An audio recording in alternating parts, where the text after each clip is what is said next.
self-entitlement spirit.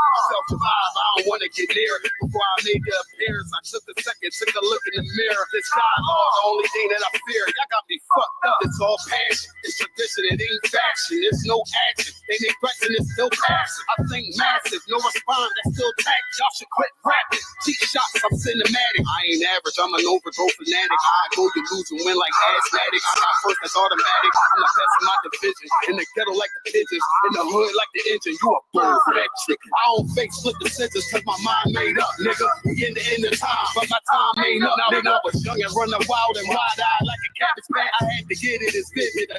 Adapt into my habitat. It's certain shit I won't do. Certain shit you can't prove. My shit sound like a payday. Yours like more when the rent. If I had $1 for every dime you counted, I would be broke. Watch it be close. Got a better chance. Spots in the car. And they know I'm raw. And they know the spot. And I'm feeling lost. Still in charge. I don't make follow. I follow the law. Standing tall like they on Mars. I just got a call from my bro. He behind the wall. He told me let it off. Niggas lying for some cat. I got a different line in me. Everybody intimidated. I got that guy in me. You can focus on the dimes. I'd rather keep my nine with me. Help me get this off the ground. So know you won't fly with me now. I try to make the news. I ain't playing by the rules. I've been trying to play it cool, but that ain't gonna be enough. Y'all out here looking like fools. Home the truth. I ain't never had to choose. I'm trying to get beamed up. Man, y'all trying to make the news. I ain't playing by the rules. I've been trying to play it cool, but that ain't gonna pay the bill. I'm out here looking like fool. Home of the truth. Y'all ain't never had to choose. Trying to get beamed up. Man, y'all trying to make the news. I ain't playing by the rules. I've been trying to play it cool, but that ain't gonna pay the bill. I'm out here looking like fool. Home of the truth. Y'all ain't never had to choose. Trying to get beamed up.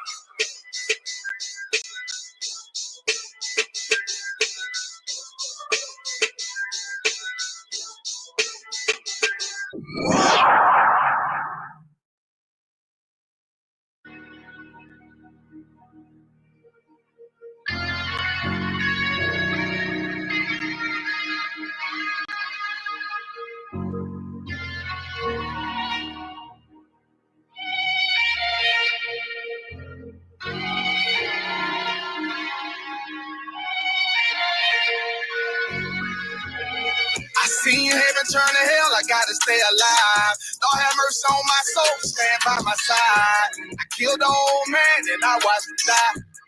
Lost a couple niggas, guess he wasn't my round. They play my niggas, lay you down, they all down the ride. Keep my gun in my arm, I gotta stay alive. I gotta stay alive. Keep my gun in my arm, I gotta stay alive. Tell me we don't live in hell. My brother doing 55 in his cell. Nigga claiming he your round here spin shell. Same nigga you put on to hit the standing tail. How the fuck you turn your back on a nigga that looked? Treat your kids like my kids, treat you like a brother. I told my dog, let's leave the streets to serve the most high. He said, fuck that shit, he trying to sell another pot. His daddy killed him, put him in the trunk, set him on fire. His wife was pregnant, he ain't never get to see his child. Had me thinking to myself, what happened if I die? Look my babies in the eyes, I gotta stay alive. I put my ego on the shelf and my pride to the side. I'm with some niggas who gon' step and got God on their side. Got in the ISUPK, they keep asking me why. As I do the work of the Lord, I gotta stay alive. Face the east, pray alive. I seen heaven turn to hell, I gotta stay alive. Lord have mercy on my soul, stand by my side. I killed the old man and I watched him die. Lost a couple niggas, guess he wasn't my round. They play my niggas, lay you down, they all down the ride. Keep my gun in my arm, I gotta stay alive. I gotta stay alive. Keep my gun in my arm, I gotta stay alive. You ever pump a pack with a snake by your side? Yes, I did. A man reach out to God before he died. Yes, I did. I know the Lord forgive us for these sins, but I'm starting to think the kingdom of heaven is for these kids. I told my daughter, there's one man in your bed, I won't stand for less. For my son, I hit your head on that fragile legs. I lost some niggas to that dope, I lost niggas to the feds. Remember John try to stick me for that cheese on that bread, yeah, I was thugging with Lucky, and that nigga left me for dead. Endured to the end, cause I listened to what was said. Mother told me she loved me when she was sick up in the bed. I was running them streets, but the truth made me a man. She don't really speak, cause she'll never understand. That's why I ain't even tell her about these voices in my head. I'm still trying to manage my anger like Uncle Craig. I seen heaven turn to hell, I gotta stay alive. Don't have mercy on my soul, stand by my side. I killed the old man and I watched him die. Lost a couple niggas, guess he was my round. They play my niggas, lay you down, they all down to ride. Keep my gun in my arm, I gotta stay alive. I gotta stay alive. Keep my gun in my arm, I gotta stay alive.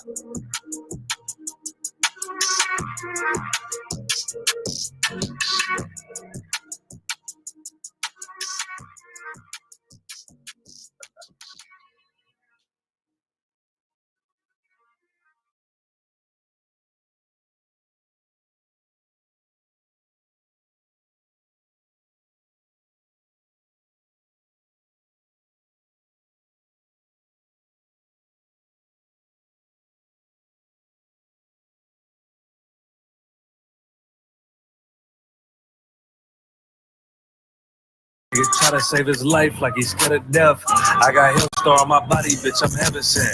Hey, this Ruby cat nothing, we on fellowship. Been in this shit for some years, I ain't never left. Nigga try to save his life like he's scared of death. I got Hillstar on my body, bitch, I'm heaven sent. Hey, this Ruby cat nothing, we on fellowship. Florida Lee on my top, this a Saints hat. This the third Kempy been in, he a J-Cat. Nigga tryna steal the sauce, yeah, I hate that.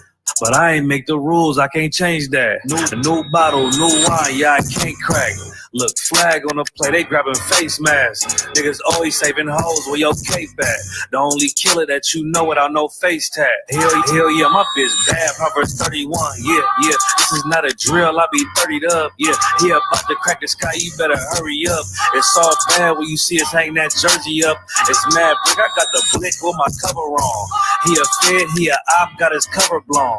Look, I'm really outside without no skilly on. It's one West, bitch, I'm on with my brothers on.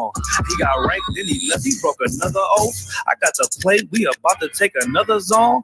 They was sleeping on the team, now they comatose. Left his brother out to dry, I guess he wanna fall. Put the oil on his head, that's another soul. I try to tell him we a pro, don't do this shit at home. She unhappy, left her man, she a 304. He try to justify that shit, he broke the penal code. Been in this shit for some years, I ain't never left. Nigga try to save his life like he's scared of death. I got Hillstar on my body, bitch, I'm heaven sent. Hey, this Ruby cat nothing, we on fellowship. Been in this shit for some years, I ain't never left. Nigga try to save his life like he's scared of death. I got Hillstar on my body, bitch, I'm heaven sent. Hey, this Ruby cat nothing, we on fellowship. Gotta watch these niggas, they be cointel. Lil' bro ain't never killed nobody, but I know he will. It's on me, yeah, where I go, yeah, that's the holy seal. My niggas itching when it's up, you better not touch a chair. Ooh, I'm with the extra, that's on the back. He ain't loyal to his brothers, how you follow that? She either working with her hands or she off her bag. Bro, bitches, yeah, they done that give me a heart attack. You see the banner but my head, I'm a part of that. These niggas cowards, pussies, we don't want no parts in that. They let our warrior out of prison, he ain't going back. And don't be speaking on the truth, cause we with all of that. Look, before they started dissing, they was fans first. You will never catch me digging in no man purse. Really put my brick in, that's why my hands hurt. And don't be speaking bullshit, that make my head hurt. Look, I done burn my fingers from the Michael Drake. For the brotherhood, I done threw my life away. I never see them, tell them come out from their hiding place. We can't do it, we told them we gon' find a way. They rather march 1,000 deep, we rather feed the people. They wouldn't put on all black, now he reading Hebrew. UBK the standard if you speak on Hebrew. Don't think they solid, get with them niggas just gon' leave you. Been in this shit for some years, I ain't never left. Nigga try to save his life like he's scared of death. I got Hillstar on my body, bitch, I'm heaven sent. Hey, this Ruby cat nothing, we on fellowship. Been in this shit for some years, I ain't never left. Nigga try to save his life like he's scared of death. I got Hillstar on my body, bitch, I'm heaven sent. Hey, this Ruby cat nothing, we on fellowship. Ooh, 27 Club. All right, gang, let's really nail it this time. Here we go. A 1, a 2, a 1, 2, 3, 4. Been in this shit for some years, I ain't never left. Nigga try to save his life like he's scared of death. I got Hillstar on my body, bitch, I'm heaven sent. Hey, this Ruby cat nothing, we on fellowship. Been in this shit for some years, I ain't never left. Nigga try to save his life like he's scared of death. I got Hillstar on my body, bitch, I'm heaven sent. Hey, this Ruby cat nothing, we on fellowship. Florida Lee on my top, this a Saints hat. This the third Kempy been in, he a J-Cat. Nigga tryna steal the sauce, yeah, I hate that. But I ain't make the rules, I can't change that. New bottle, new wine, yeah, I can't crack. Look, flag on the play, they grabbing face masks. Niggas always saving hoes where your cape at. The only killer that you know without no face tag. Hell yeah, my bitch bad, Proverbs 31. Yeah, this is not a drill, I be 30'd up. Yeah, he about to crack the sky, you better hurry up. It's all bad when you see us hang that jersey up. It's mad brick, I got the blick with my cover on. He a fed, he a op, got his cover blown. Look, I'm really outside without no skilly on. It's One West, bitch, I'm on with my brothers on. He got ranked, then he left, he broke another oath. I got the play, we about to take another zone. They was sleeping on the team, now they comatose. Left his brother out to dry, I guess he wanna fall. Put the oil on his head, that's another soul. I try to tell him we apart, don't do this shit at home. She unhappy, left her man, she a 304. He try to justify that shit, he broke the penal code. Been in this shit for some years, I ain't never left. Nigga try to save his life like he's scared of death. I got Hillstar on my body, bitch, I'm heaven sent. Hey, this UP cat nothing, we on fellowship. Been in this shit for some years, I ain't never left. Nigga try to save his life like he's scared of death. I got Hillstar on my body, bitch, I'm heaven sent. Hey, this UP cat nothing, we on fellowship. Gotta watch these niggas, they be COINTEL. LeBron ain't never killed nobody, but I know he will. It's on me everywhere I go, yeah, that's the holy seal. My niggas itching when it's up, you better not touch a chair. Ooh, I'm with the extra, that's on the back. He ain't loyal to his brothers, how you follow that? She either working with her hands or she off her bag. Broke bitches, yeah, they done that, give me a heart attack. You see the banner, but my head, I'm a part of that. These niggas cowards, pussies, we don't want no parts in that. They let our warrior out of prison, he ain't going back. And they'll be speaking on the truth, cause we with all of that. Look, before they started dissing, there was fans first. You will never catch me digging in no man purse. Really put my brick in, that's why my hands hurt. And don't be speaking bullshit that make my head hurt. Look, I done burn my fingers from the Michael Drake. For the brotherhood, I done threw my life away. I never see them, tell them come out from their hiding place. We can't do it, we told them we gon' find a way. They rather march 1,000 deep, we rather feed the people. They wouldn't put on all black, now he reading Hebrew. UPK the standard if you speak on Hebrew. Don't think they solid, get with them niggas just gon' leave you. Been in this shit for some years, I ain't never left. Nigga try to save his life like he's scared of death. I got Hillstar on my body, bitch, I'm heaven sent. Hey, this UPK nothing, we on fellowship. Been in this shit for some years, I ain't never left. Nigga try to save his life like he's scared of death. I got Hillstar on my body, bitch, I'm heaven sent. Hey, this UPK nothing, we on fellowship.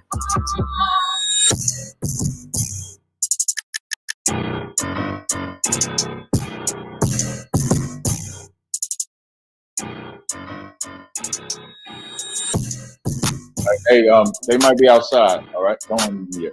Don't let me.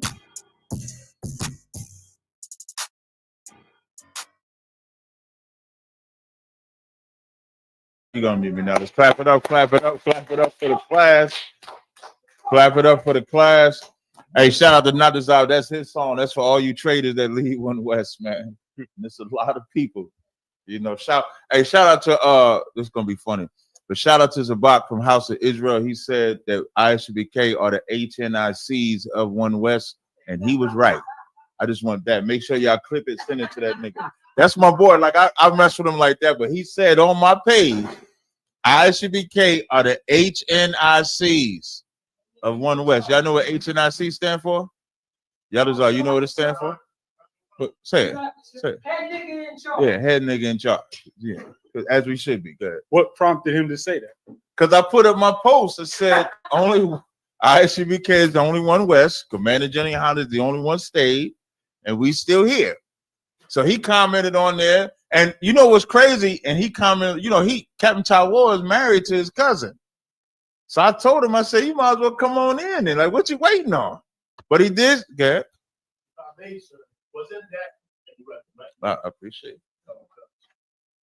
Wasn't that same thing you told Gorilla Hebrew years ago? Listen, man, brother, Gorilla Hebrew is like saying that name. I don't know how you say that, brother. That brother's name there. Lord be with him. And like I said on my Facebook post, Gorilla Hebrew is wicked as hell, and so is them bitches. Them bitches is just as evil as him, because I don't know a righteous woman that would do what they did with him. That ain't in the Bible. What I've seen in the Bible When a woman does wickedness with the man, you know they both die together, right? That's in the Bible. It's it. The only thing, like, you know, ain't none of them women Abigail.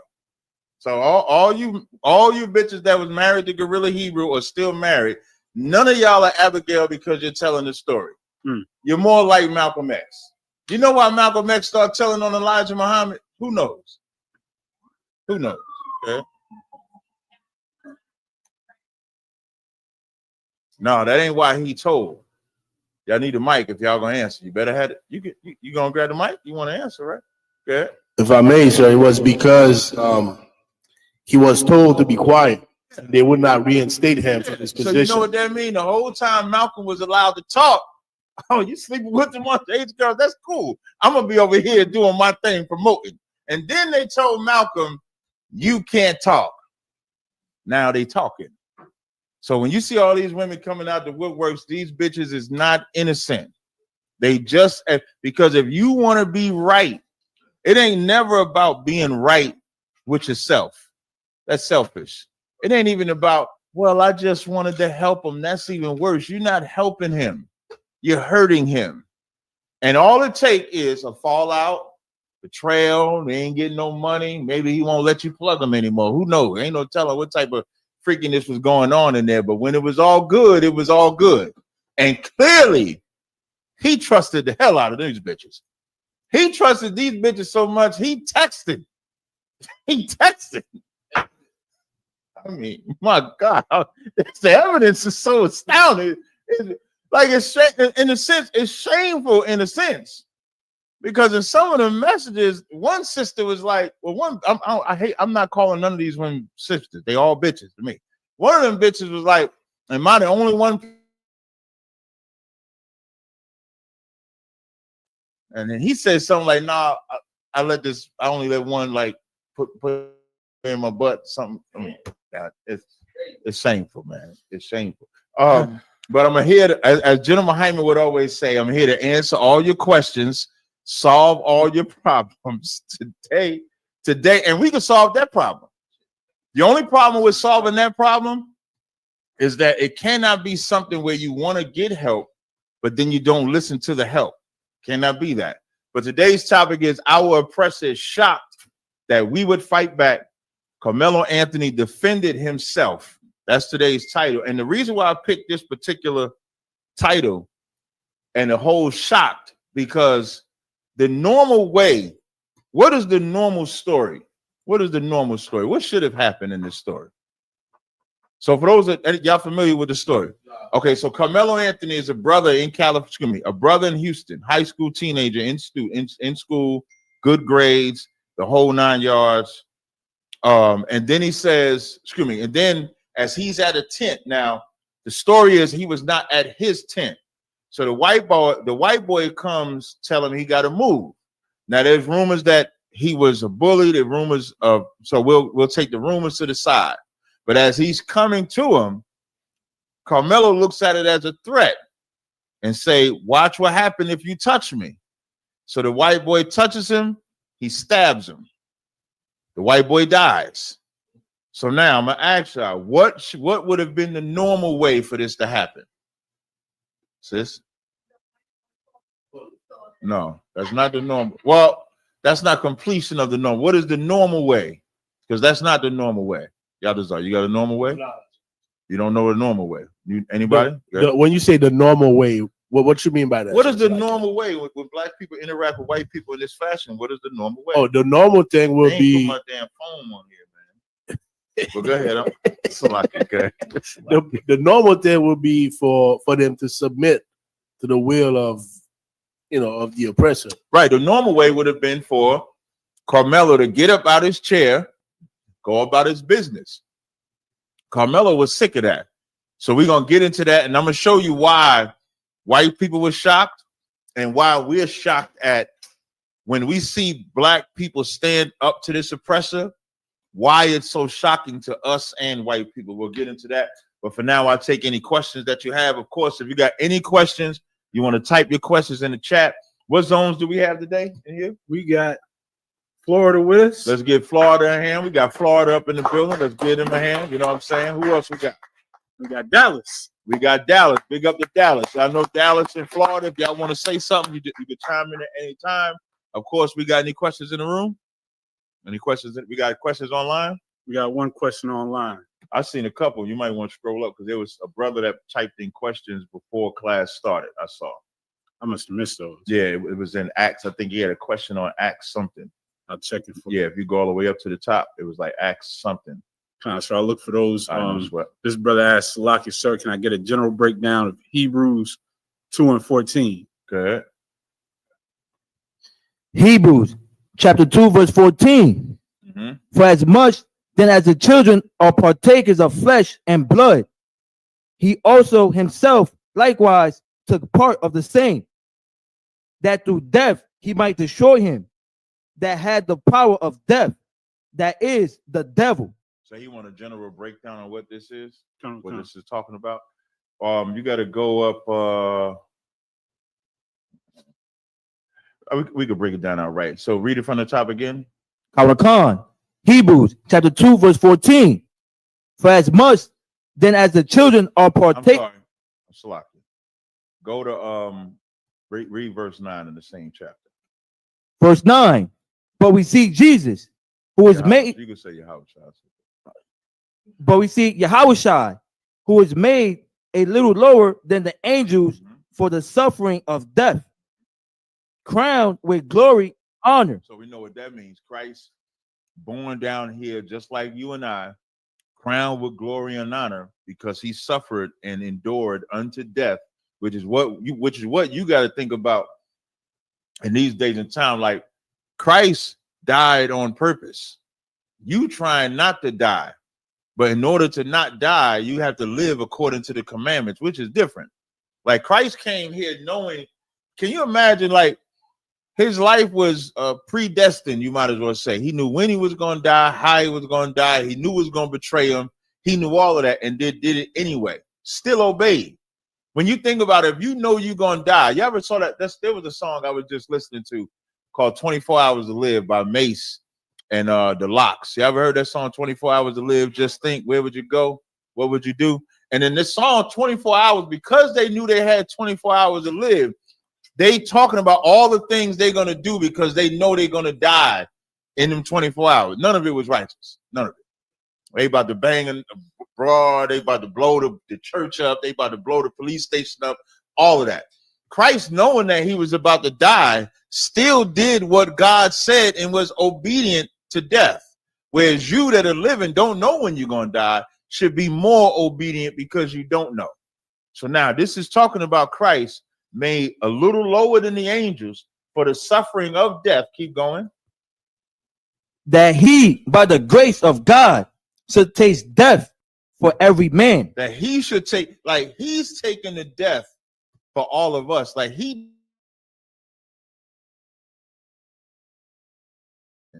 But we committed sin, so he died for the taste of death for every man.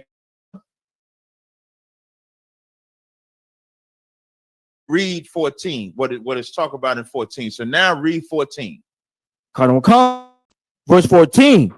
For as much then as the children are partakers of flesh and blood. So now, as we are born of flesh and blood, or we are born in this earthly body, keep going.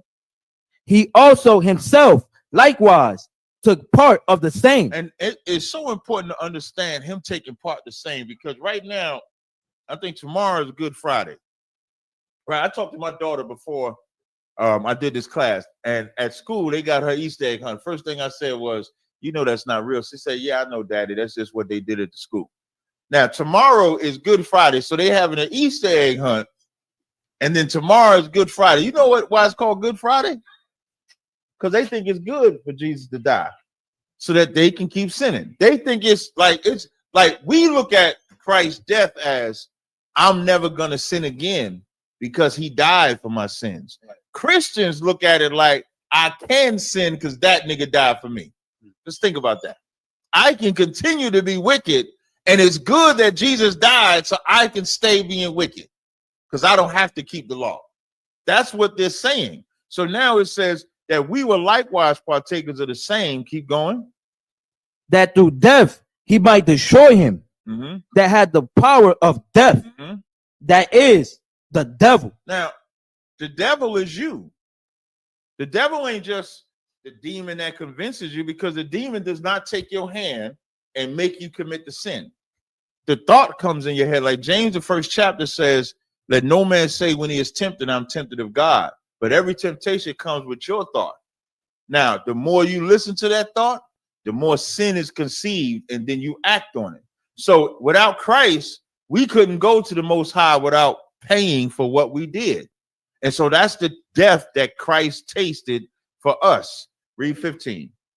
Khan, verse 15, and delivered them who through fear of death were all their lifetime subject to bondage. You were always subjected to the debt that you owe. It's damn near like, imagine if you owe somebody money. Every time you see him, you know what you're trying to do? You're trying to avoid him because you ain't got the money, especially if he a bully. You ever see that movie, was it Bronx Tale? I think it was Bronx Tale, where the cat owed him money, and every time he seen him, he said, oh, I got to go see my mother. I got to go to my mother. Y'all probably got a little old. Y'all all look like, I'm glad it's my wallet. I'm glad somebody know the movie I'm talking about. But in the movie Bronx Tale, he owed him money, and he always ran from him. And that's us. As we owe that debt to the Lord, you're running from him. And you know where you run? Because you still want to be spiritual, you run into the Christian church, you run into the Muslim mosque, you run anywhere where you can appear spiritual, but you don't have to pay a debt. That's exactly what you do. You got to go somewhere where the debt could be lowered and you ain't got to pay. So keep going. I'm sorry. So we were in that lifetime of bondage until Christ came, and then Christ wiped the slate clean. Like, when you file bankruptcy, all your debts are paid. So now Christ filed for us, if I was to say it like that. Now all debts are paid, but you can't go back in debt. So you can't now be a sinner. Like, people got mad at me when I say I'm not a sinner. It's in the Bible though. And if y'all need the verse in the Bible as to, and I'll show you. Matter of fact, read the next. I think we good. Y'all don't need 16 and 17, do y'all? If y'all need it, y'all let me know. All right. Now do this for me. Go to 1 John 1 and 10. Go now, 1 John 1 and 8. Ask somebody asked me this because they got mad at me when I said I'm not a sinner. They got mad at me. 1 John chapter 1, verse 8. If we say that we had no sin, we deceive ourselves, and the truth is not in us.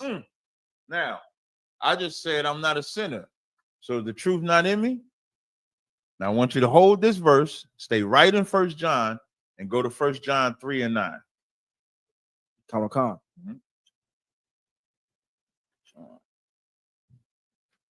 1 John. Don't come right back to this one, but read that.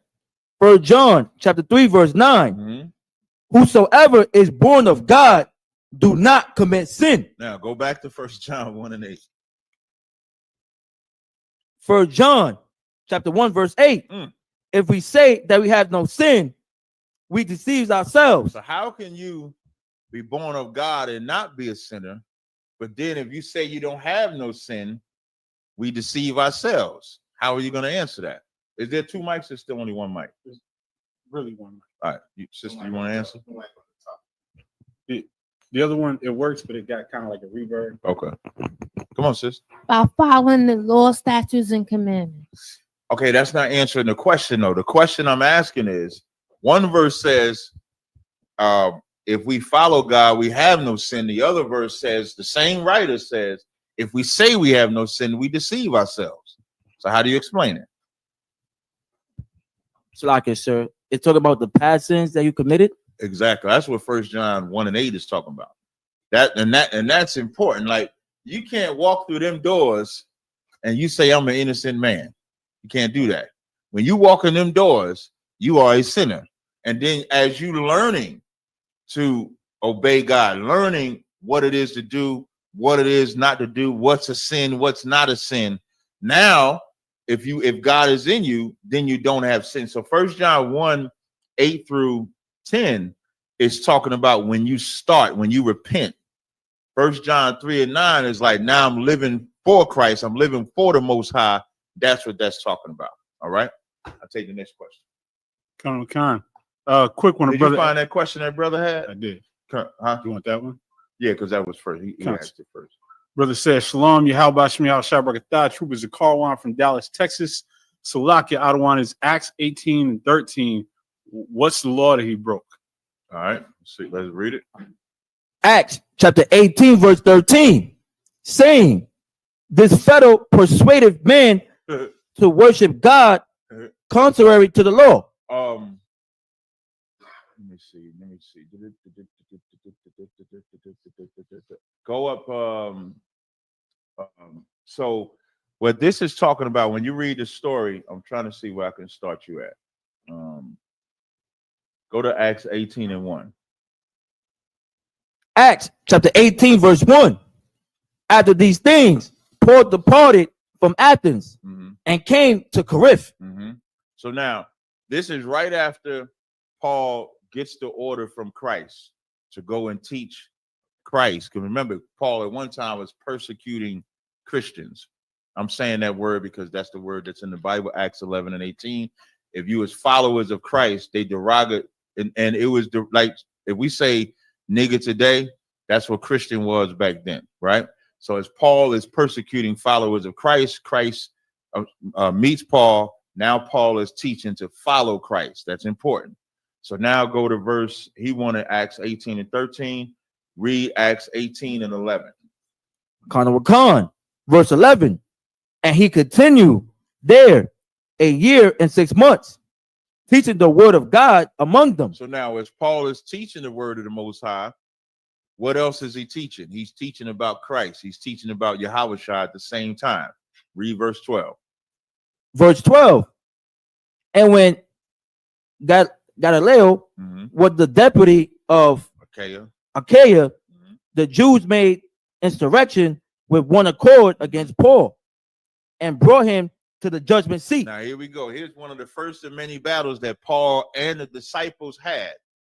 They bringing him and causing the insurrection. Read the next verse. Verse 13, saying, this fellow persuaded man to worship God contrary to the law. What is the contrary to the law? Because that's his question. What were they saying that he was doing contrary to the law? That's the question that he's asking. Anybody know? I gave y'all the answers. I broke it down. Sis? No. What the question is, what was Paul doing contrary to the law? It's like he was persecuting the people that was following Christ. No, because he stopped doing that. He's teaching about Christ.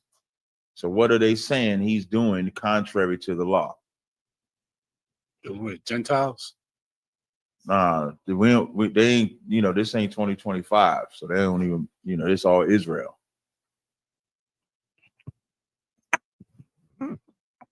Were they accusing him of violating the laws of Moses? By teaching about Christ. That's what they were saying. What they was charging him with, they took him to court. They took him to court, said punch him in the face because he said he lived earnestly towards the Most High. So because what they said was breaking the law was teaching about Christ. When you go further, you'll see that he was taken to court. I don't know if it was in Acts 19. I'll tell you the chapter. Give me 1 second. I'll give you the chapter where they actually took him to court. Hold on. Bear with me 1 second, y'all. And Acts the 23rd chapter is when they actually take him to court for that, because they was falsely accused him. So to answer the brother's question, he wasn't breaking no law, but teaching about Christ was against the law to the Jews, to answer his question. All right, I'll take the next question. Sir. Quick one, the brother asks, Shalom, Cap, I know it's lawful to warm or cook food on the Sabbath. Are we allowed to go to restaurants to patronize it on the Sabbath? Is he in the school? His name is just Horace Grant. No, y'all don't know who that is? No. I know who the actual Horse, Yeah, that's right? the actual That's husband. That's the okay. actual one. No, you should try. What you should do on the Sabbath is you should not go to the restaurant if you're a civilian. That's the best I could tell you. No, if you can avoid going to the restaurant, don't go to the restaurant. All right. Now, for us, as we are at the camp, it may be something unavoidable for us. We don't have those problems. All right. Yeah. What about a day when we don't have camp? Are you a civilian? No. Shalom. Brother asks, Salaki, sir, if I may, is Jeremiah 51 and 20 through 23 a future prophecy, or has it happened already? Say that one more time. Is Jeremiah 51? Let's read it. Jeremiah chapter 51, verse 20. Thou art my battle axe and weapons of war. Uh-huh. For with thee would I break in pieces the nation. No, that has not happened yet. Did we beat any nations into pieces yet? No, that has not happened yet. No, we have not. There has not come a time yet. Like Jeremiah 16 and 16, when it says, behold, I will send for many fishers and they were fishmen. That's the state that we're in right now. Now, the latter part of that verse says, behold, I will send for many hunters and we will hunt men, which will go right in conjunction with Jeremiah 51. That has not happened yet. No. Good. You say who? Most time correct. We beat the hell out of the French. Right. And then the French, where's Haiti at now? In turmoil. Shalom. Kawakat. Next question. Another brother followed up on that and asked, why would someone ask if they can go to a restaurant when it clearly says no buying and selling? I don't even know why you read that. I wanted to. I figured you might want. No, that's for cross the line. You're supposed to. That's for cross. Kind of. You're supposed to be here. You know? Kind of catch. I'll take the next question. Also, Tabazar says, Shalom, how about Shem Shabbat? Can I get a breakdown of Hebrews 12 and 2 through 4? Hebrews 12, 2 through 4. Let's get it. Hebrews chapter 12, verse 2. Looking unto Jesus, Start at verse 1. Verse 1. Wherefore, seeing we also are compassed about with so great a crowd of witnesses, let us lay aside every weight and the sin which doeth so easily beset us, and let us run with patience the race that is set before us. So now what is this talking about? When it's talking about letting aside every weight, that's every burden. Like, it's a lot of times brothers come in here, sisters come in here, you have great burdens of, one of the greatest burdens is not even believing that you're forgiven for your past life. There's a lifestyle that somebody has done or endured that when they come into the truth, the memory of that burden makes it hard to move forward. Like, especially if a woman was a whore, if a cat sold drugs, it was real good at it and saw what it did to the community. If you unalived somebody, if you stole, whatever it is that you've done, sometimes that can be a heavy burden where you can never get over it. Then when you come into the truth and you start finding out all the things that you love to do that was evil, that weight can be heavy. So now what it's saying, you got to let aside every weight and the sin which does so easily beset us, which can so easily push you back. And then let us run with the patience. Let us run with the patience the race set before us. The race set before you is like, it's not for the weak, but you can run it. Like, if you want to master anything, I don't know nobody that wants to be like a bum or a hobo. You want to be good at something. It could be your job. It could be women. It could be gym. It could be a video. Whatever it is that you want to be good at, you know what it takes to be good at that one thing. So now the truth is supposed to be that one thing. And you start off as a race. As I think about Second Ezra, I think it's Second Ezra is the 7th or 8th chapter when it says the kingdom is like a great place, which there's one narrow road. On the right is fire, on the left is water. So narrow that only one can go at a time. Now, if it was given to you without having to go through the trial to get it, you wouldn't even appreciate it. That's why you notice a lot of rich kids be spoiled as hell. They call them like spoiled brats. They waste away the money because they don't know the value of hard work that their parents did to get it because they didn't go through it themselves. So we all go through something now so that you can endure this race. Now, if you don't set aside the weight of your past life, if you don't set aside them sins, that lust that you have, do you have to blow that rod knowing you got a man? Do you have to sleep with that man's woman? Do you have to get high? Do you have to sell drugs? Do you have to do any of those things? No, you don't. Not if you love the Most High like you say you do. Now, if you're just a sinner that's gonna take it up the ass, I can't. I'll be trying not to say no, but it's just such a wicked thing. Or are you gonna be a woman that your man tells you to put it in my behind and you're gonna do it? Or are you gonna set aside the weight? Are you gonna set aside the sin? Keep reading. Verse 2. Looking unto Jesus, the author and finisher of our faith. Now, why is it calling him the author and finisher? The author, because he gave us the blueprint. He gave us the spirit. All of them law, everything is focused and centered around the law. He gave us the blueprint of spirit to how to keep it. He suffered temptation. He did it all, and he finished the job. So now if he can, you know what's even heavier? The Father started the job that he finished. The Father sent him to die. Can you imagine the Father taking his best son, his best worker, and then unaliving him so that you can live, That's what the Father did, and that's what the Son did. So now Yahushua is the author and finisher of our faith. Keep going. Khan, who for the joy that was set before him endured the cross, despising the shame, and is set down at the right hand of the throne of God. So if he can endure the betrayal, if he can endure, like we get brothers and sisters to follow us, we ain't raised nobody from the dead. We ain't made no blind see. Now spiritually we've done that, but he literally made a man see. He fed on multiple occasions people with fish and bread multiple times. They were sending people down the house so that he could touch and heal them, and all of them niggas betrayed him, except the 12. Can you imagine that? Can you imagine that type of betrayal? And he still endured that to the cross, despised the shame, which is why, like, the mindset that you got to have, especially if you in here, is you can't worry about what people say outside of here. You really can't. Like, I don't care what nobody says outside of here. What Ashaya Allah says to me matters more than the president, than any imam, than anybody, because he's in here. And so you got to just, like, if they, whatever they want to say about the school, you got to endure it, because we are under what the earth should see.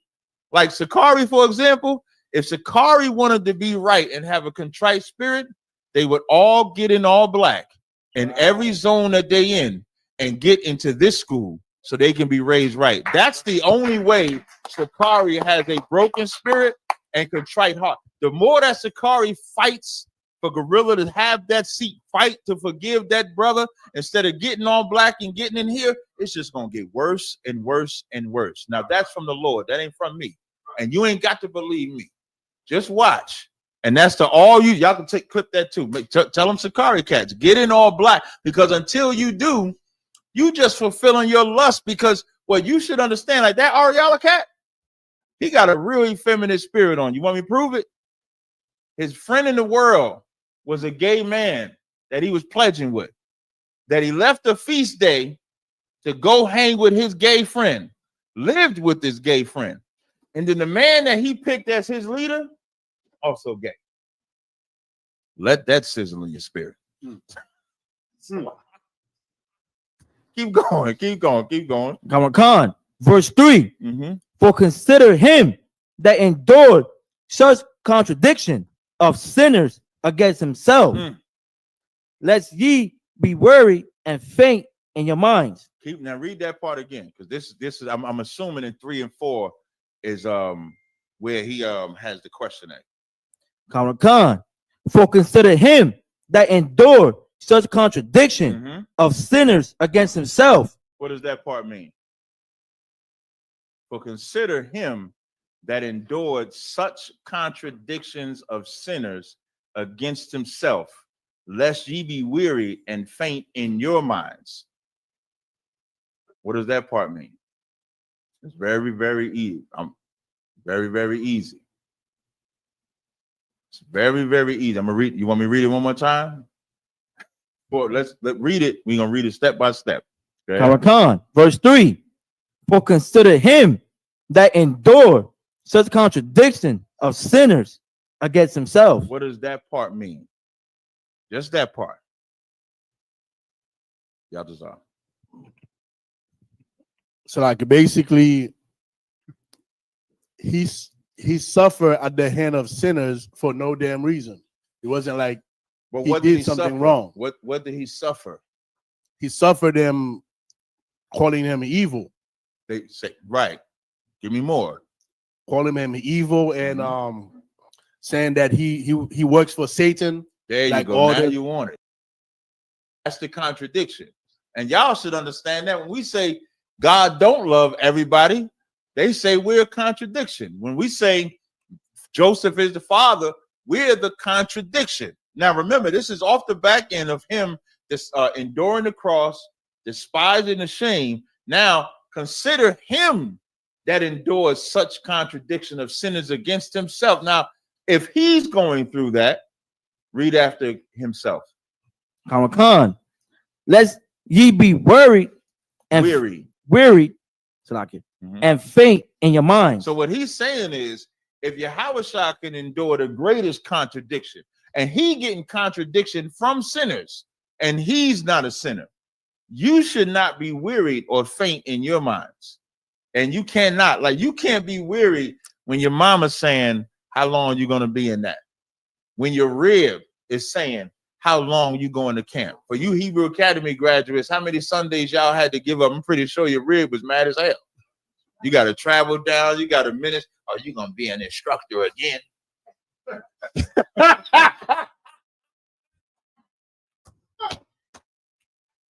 You got to endure that. You can't be weary. Y'all got to get up 6 in the morning to get down to Philly to train. You running up and down hills, running laps, doing every push-up known to man. Listen, you got to endure your brother making a mistake in Hebrew Academy so you don't cuss him out for doing all the push-ups you doing. Can you imagine it's the same brother messing up and you doing all them damn push-ups and you looking at, oh, y'all keep fucking up, man. I got to keep doing the push-up. You endure. Listen, you can't be weary or faint in your mind with being in this truth. And a lot of men and women do. A lot of men and women be in this truth because it's cool. They might look at the fringes. They might look at the garments. They see the brothers marching. They might think, oh, I can get more than one woman. All of those things make the truth look like it's cool. It becomes a fad or becomes a fade. And then you endure it for a time and then you're gone. Because if you join the truth for a man, you're going to lead the truth. I'm going to just tell you. You join the truth for a woman, you're going to lead the truth.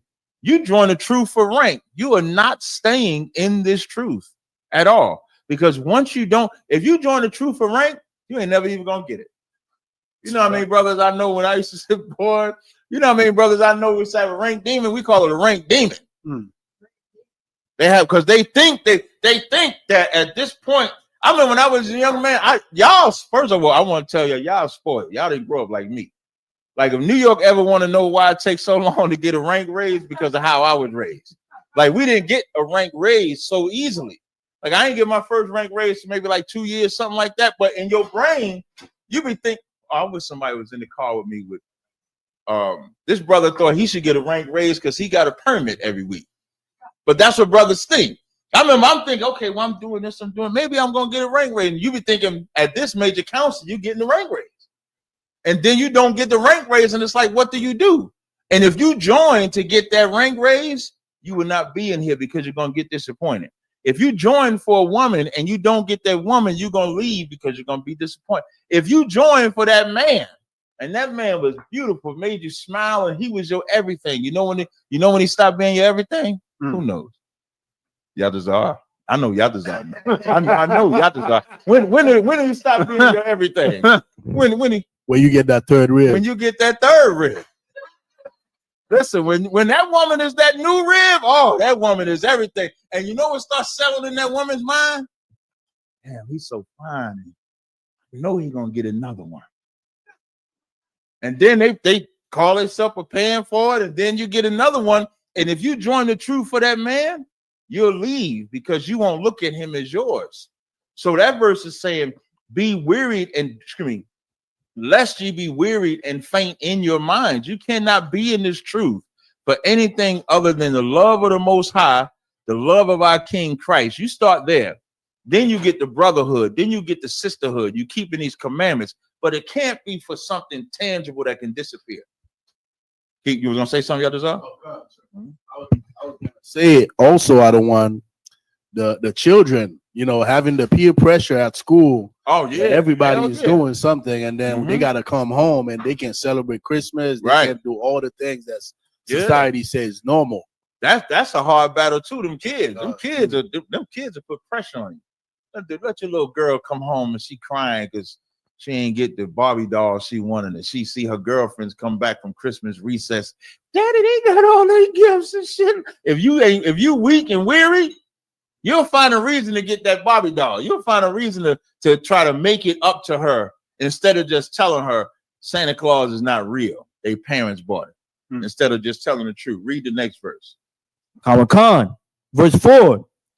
He have not yet resisted unto blood, striving against sin. Now, when it says ye have not resisted unto blood, striving against sin, what does that part mean?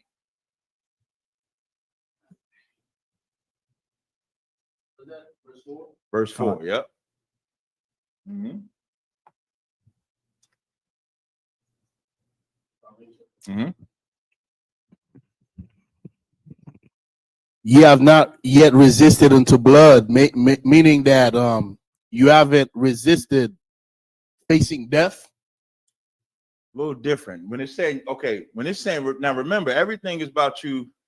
You see Christ, he endured to the end, despised the same, sat down, so he didn't sin, right?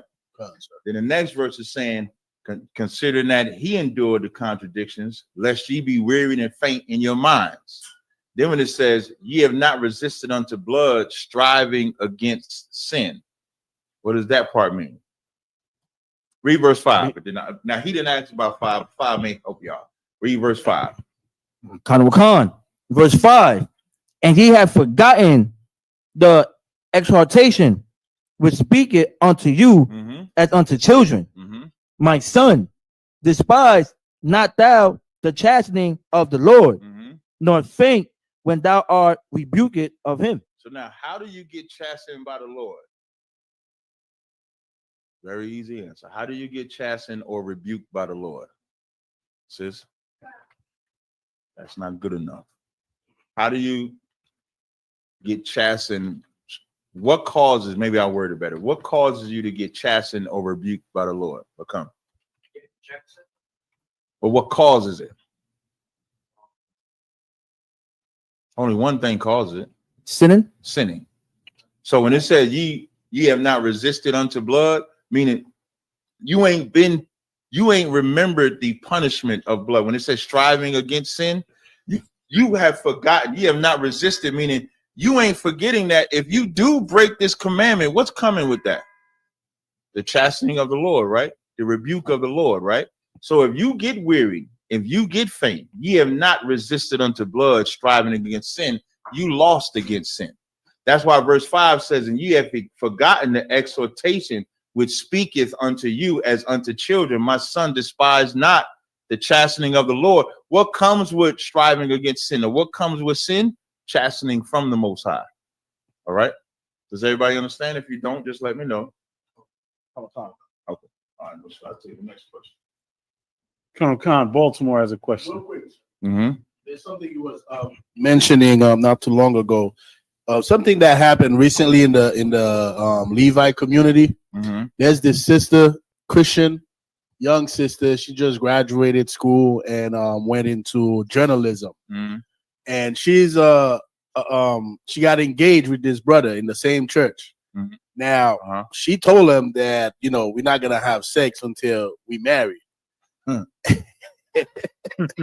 Right.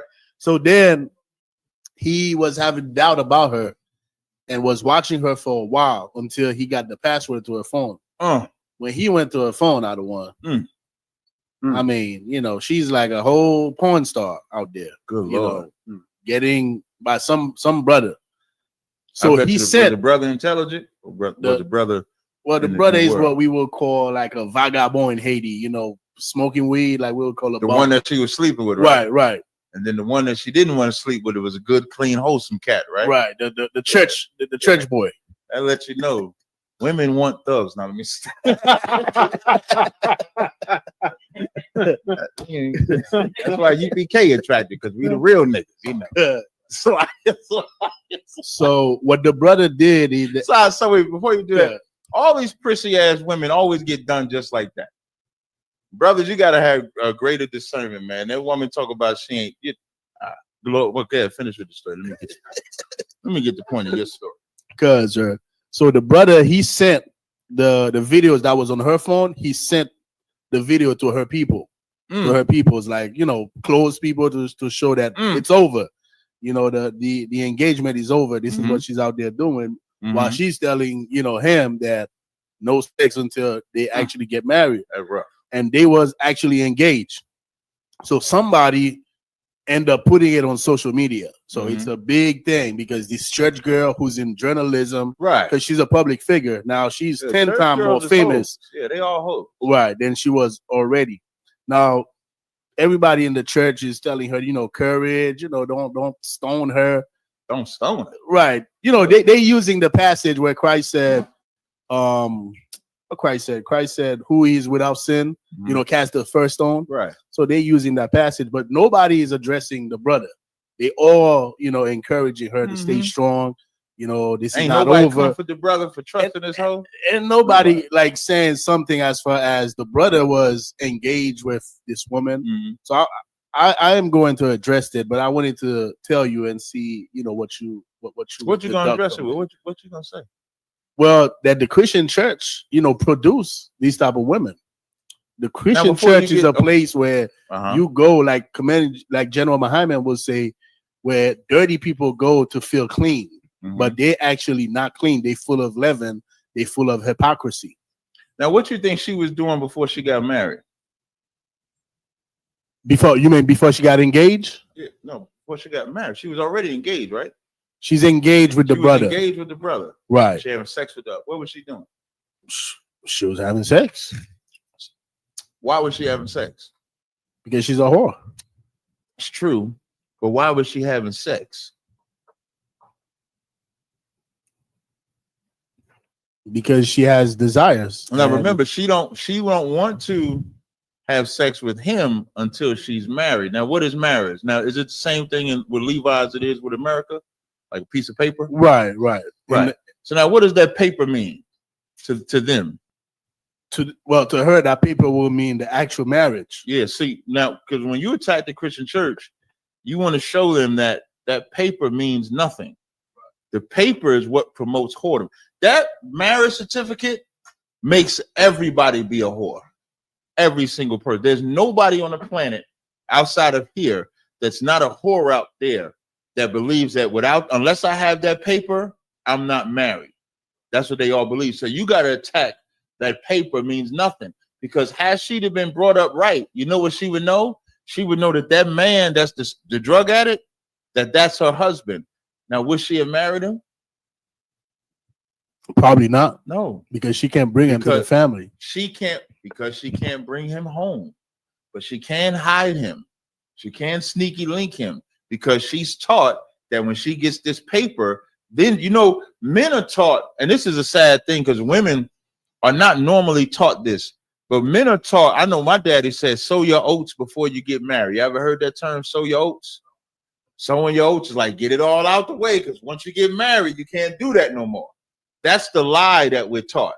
And that's what she was taught. She's brought up that, well, let me get all this because he might, and the questions that women have, he might not be good. Let me go ahead and get this out the way. And then I'm going to be clean and wholesome for my husband when I walk down the aisle.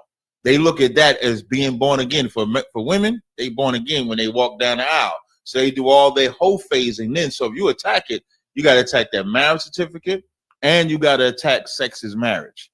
We like that got to be put, like sex being marriage has to be pushed throughout the planet Earth. If people understood sex as marriage, Umar Johnson wouldn't go through what he went through. And neither would what's the guy? Anthony Edwards. Neither would nobody would go through any of the sexual deviant problems that they go through if they were raised up that sex makes you marry. You know what they might do? They might start finding out about the woman or the man before they sleep with them. But we're not taught that. We're taught that you're allowed to have free sex, that's not fornication until you get married. So I would attack it like that. All right, I'll take the next question. Quick shout out to Captain Mo Quad in the comments said, "Stop that shalom garbage. The correct way to say peace in ancient Hebrew is shalom." That's the Midwest monster. I'll take the next question. Baltimore has a question. Good. They on the screen. All right. What's going on, Baltimore? Hey, shalom on the wall. What's up, sir? Y'all got a question? So if I could, can I get a breakdown on Revelations chapter 5, verse 3? Like my question is really in like when it say the man it say the man under the earth. It don't say the man under the earth, but it reference under the earth. I'm just trying to figure out what is under the earth. Let's read it. So you want me to read it? This is Revelation chapter 5, verse 3. And no man in heaven, nor in earth, neither under the earth, was able to open the book, neither to look thereon. Was there a man in heaven? No, that's not the point. That's why I asked you like that. When it's saying, and no man in heaven nor on earth, neither under the earth was able to open it, Christians would say, see, it's niggas under there burning in hell. That's not the point of what this verse is saying. All this saying, when it's saying no man in heaven, because now here's how you know. Was there a man in heaven that could open it? Lie. There wasn't? Oh, yeah, we talking about Yahushua, right? That's a man, right? He's in heaven, right? So now, when it says no man in heaven, nor on earth, nor under the earth was able to open a book, and whether you go up high, whether you go up low, there was nobody to actually open a book. Under the earth is just like what I was about to say, putting what is it term? 5 on 10? Is that how they say it? 5 on 10. It's like doubling down on how there was nobody to actually open the book. That's the point. That's all that it's talking about. All right. Most high Christ. All right. In the comments, brother asked for a breakdown of Ecclesiasticus 30 and 9. He's wanting some clarity on the meaning of what it says about playing with our children. Playing with our children?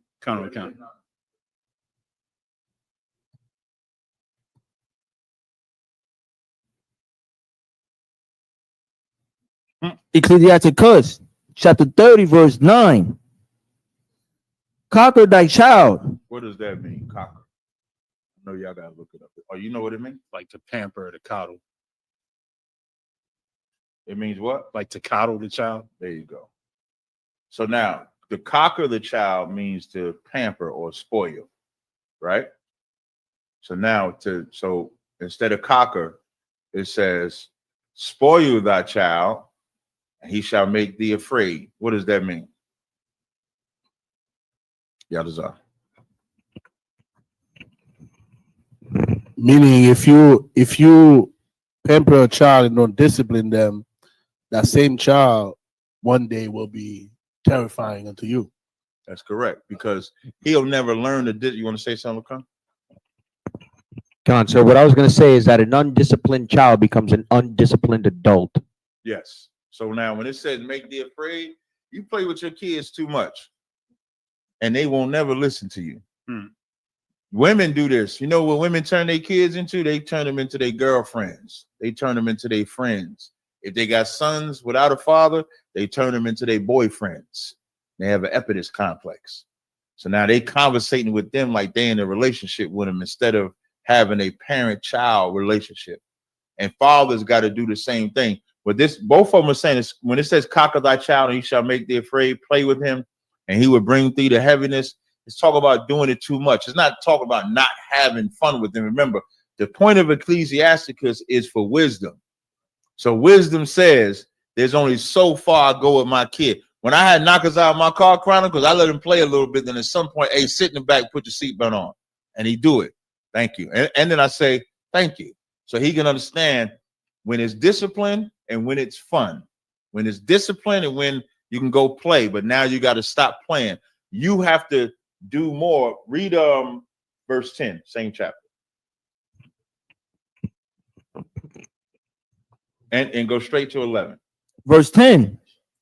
Laugh not with him, lest thou have sorrow with him, and lest thou gnash thy teeth in the end. Keep going.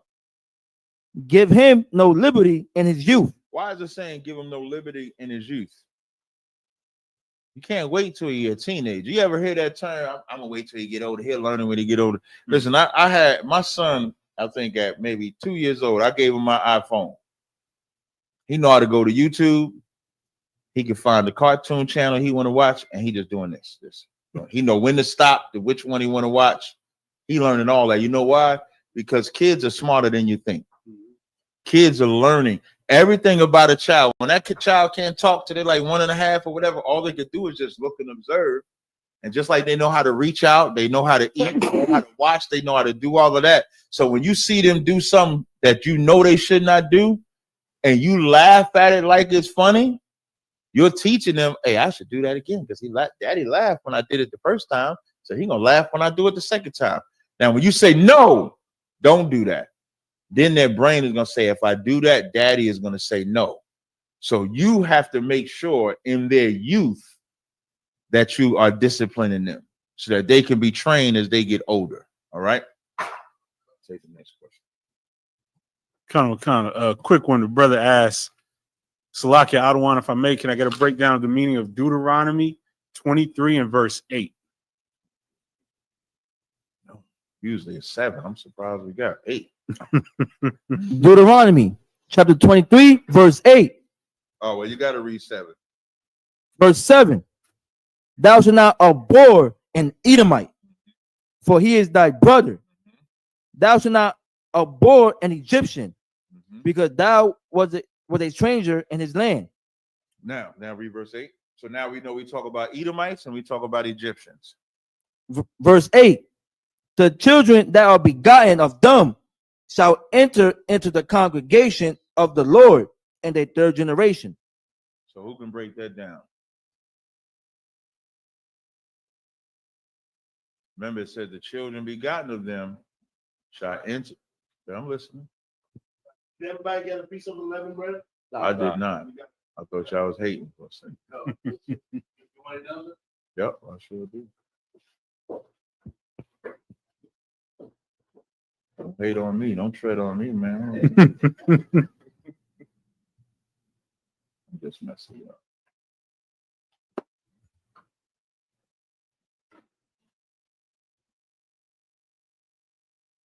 Is that like saying if Israelites took wives from them? That's exactly what it's talking about. It is not talking about an Edomite, an actual Edomite. It's not saying that this white couple have a white kid, have a white kid, have a white kid, and then that generation of that white couple can come into the congregation. That's not what it's talking about. What it's talking about is when I was gonna say something crazy, but when the Israelite man has a child with one of them, they can't come in until the third generation. That's what it's talking about. So let's say if a brother marries a white woman and has that kid would have to have a child with an Israelite because he's an Israelite. Would have to have a child with an Israelite woman, would have to have a child with an Israelite woman, have to have a child with Israel, and then they can come into the congregation. That's what that's talking about.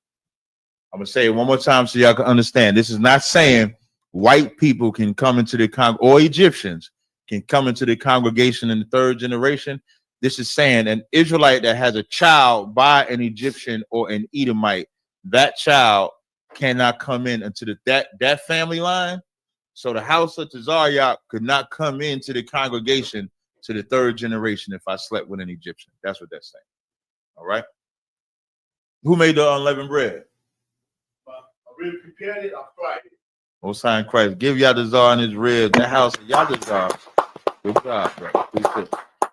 All right. I'll take the next question. Sir.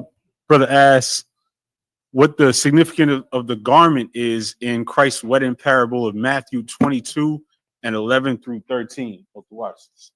Let's read. Is that Matthew 22? Matthew 22 and 11 through 13. Matthew 22 and verse 11. And when the king came in to see the guests, he saw there a man which had not on a wedding garment. And he said unto him, Friend, how camest thou in hither not having a wedding garment? Mm-hmm. And he was speechless. Go up for now. For this one to understand this, you got to go read verse 2. Verse 2. The kingdom of heaven is like unto a certain king, which made a marriage for his son, and sent forth his servants to call them that were bidden to the wedding, and they would not come. So, of course, the son of Jehoshaphat, the people coming to the wedding should have been the Sadducees and Pharisees, but they would not come because they did not want to dress appropriately, even though they were dressed, because they sat in Moses' seat. Now, keep going. Again, he sent forth other servants, saying, Tell them which are bidden, Behold, I have prepared my dinner. My oxen and my fatlings are killed. Oh, good food. And all things are ready. Read verse 5. I'm going to skip you just so we can get down to it. But they made light of it and went their ways, one to the farm, another to his merchandise. So now they tended to what mattered to them, which is what the Sadducees and Pharisees did. They tended, what mattered to them was fulfilling their own bellies, taking care of their own work. They didn't give a damn at all about the king. Now, read verse 8. Then saith he to his servants, The wedding is ready, but they which were bidden were not worthy. So now, but they which were bidden, they was not worthy to come in here. And the Pharisees and Sadducees was not worthy. Read the next verse. Go ye therefore into the highways, and as many as ye shall find, bid to the marriage. And that's what ISBK does. We go to the highways, and as many as ye find, bid them to the marriage. Go ahead. So those servants went out into the highways and gathered together all as many as they found, both bad and good. And the wedding was furnished with guests. Now, why does it say both bad and good? Why does it say that? Yadazar? When he says both bad and good, it's because when Yahushua taught his disciples to go to the 12 tribes of Israel, a lot of the Israelites were lost, following after Roman custom. They were in Ephes, that city. So they were not following the law, statutes, and commandments. Right. So these Israelites will be considered bad. Right. And here's something else. When y'all out there teaching, when y'all see the whosoever and all of you, make sure you understand that is always about respect of persons. That's always about respecting the rich, not respecting the poor. It's always like that. Israel has always been like that. They've always respected the rich and they never cared about the poor. So the bad and good is that too, because a lot of us judge our good and bad off of rich and poor. You'll feel sad for R. Kelly in jail as a pedophile, but the average cat that's in jail for pedophile, you want him in jail. You want R. Kelly out. Why? So you can buy his records and sing his song and go to his concert. The cat that is not R. Kelly, you don't care about him. So the good and the bad is respect of persons as well. Keep going. So Salakia. And then when the king came in to see the guests, he saw there a man which had not on a wedding garment. Keep going. And he saith unto him, Friend, how camest thou in hither not having a wedding garment? And he was speechless. Then said the king to the servants, Bind him hand and foot and take him away and cast him into outer darkness. There shall be weeping and gnashing of teeth. Now, what is the garment, ladies and gentlemen? And it is not them garments y'all had at the Passover, even though they was fly. Sis, give her a hand. She got that one right. That's the garment. When the king comes and sees you to get dressed, he expects to see your culture on his culture on you. That's the dressing. That's what. And get Isaiah 52. Get Isaiah 52, and I think it's the first verse. Might be. Get Isaiah 52 and 1. Awake, awake, put on thy strength, O Zion. Put on thy beautiful garments. Put on thy beautiful garments. O Jerusalem. O Jerusalem, go ahead. The holy city. Mhm. For henceforth there shall no more come into thee the uncircumcised and the unclean. So when you come into this truth, you can't come into this truth and remain uncircumcised and remain unclean. You got to come in this truth on fire for the Most High and putting on a beautiful garment. Read verse 2. Shake thyself from the dust. The dust is that low state that we all was in before we came into the truth. You got to shake all that off. You got to shake all that off. Read after that. And sit down. No, read after that. Arise. Arise and sit down, meaning sit in it. You ever say, I got to sit in this? Get comfortable in these garments. Don't be ashamed to be an Israelite, because if you ain't dressed right when the king come, you're getting thrown out. So the significance of the garment in that parable is that's our culture. That's the law, statutes, the commandments. That everything, that's everything that comes to life. All right. I'll take the next question. Let me know when it's like 8:30. Con. Brother asks, can the captain do a brief breakdown of Acts 2 and 44 through 47? What type of living and economic system did those first group of believers practice? Is it still alive today? Oh, it's for sure alive. Acts chapter 2, verse 44. And all that believed were together and had all things common. Did y'all see that this weekend? Last week I saw. Read that part again. Con. And all that believed were together and had all things common. What y'all saw at the Passover week, like we call it the Passover. We know it wasn't just one day. Passover was Saturday. But when we say the Passover, it's a weekly festival. And what you're seeing is a fruition, is a completion of us consistently having all things in common. That's what you're seeing. You're seeing families come together, children, mothers, brothers, sisters. Some of us ain't seen each other in a year, but we on one accord. And that whole week is the proof of that accord. The sacrifices that brothers and sisters made. Sisters-in-law, I know a sister posted she lost to slavery over the Passover. But that family being on one accord and having all things common meant that much to her. Keep going. Verse 45.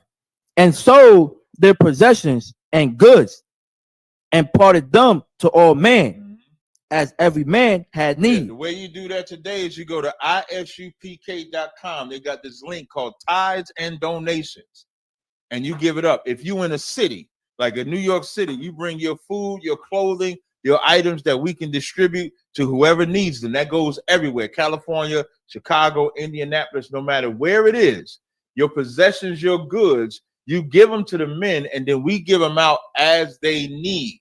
That's what we do in here. Keep going. Verse 46.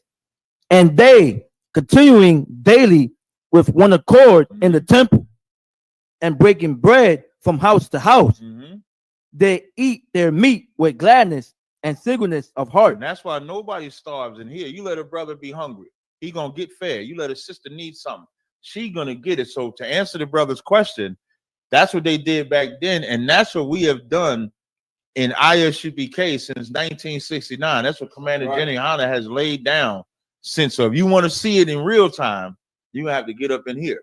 All right. Take the next question. Con.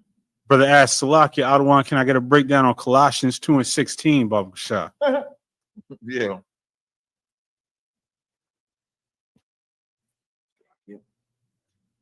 Colossians chapter 2, verse 16. That's to let no man judge you or something. Or you go up. Start at 12. Colossians chapter 2, verse 12. Buried with him in baptism, wherein also ye are risen with him through the faith of the operation of. So now, as you buried with him, as you buried with him in baptism. Now, this is specifically, this subject here is specific, and it's going to tell you as we read. This is specifically about everything you didn't do as an Israelite because you didn't know that you were supposed to do it. That's this subject. So when it's saying buried with him in baptism, You are risen with him through the faith and the operation of God who hath raised him from the dead. Keep going. Verse 13. Mm-hmm. And you, being dead in your sins and the uncircumcision of your flesh, right, have he quickened together with him, having forgiven you all trespasses. All your trespasses here is talk about everything that you were supposed to do as an Israelite, as far as keeping the law, statutes, and commandments, all died with you.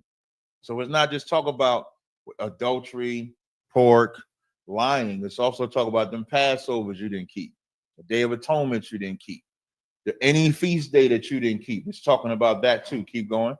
Verse 14. Blotting out the handwriting of ordinances that was against us. And what was against us was, when you go to court, like if you go to court today for speeding, you get pulled over, they say you was doing 90 and a 70. This is what the penalty is. This is what you have to pay. So when it says blotting out the handwriting of the ordinances that was against us, it's talking about blotting out. You committed adultery, this is what happens. You slept with this white woman, this is what happens. You did this, this is what happens. It's blotted out all of those ordinances that was against us and was contrary to us, because we wouldn't be able to come back. But Christ nailed that to the cross. You know, the Christians believe he nailed everything to the cross. But what he nailed to the cross is everything, every ordinance that would have been against you. Now, before we continue, is it against you if you commit it after you've been born again? Is it against you, sis? Yes, it is. It's against you, meaning you don't have a license to sin. That's what Christians believe. Christians believe that because it says he nailed it to the cross, it's just to the cross. It's never on me, no matter how many times I commit a sin. It's not on me. Keep going. Khan, which was contrary to us, and took it out of the way, nailing it to his cross. Now you can read 16. Verse 16.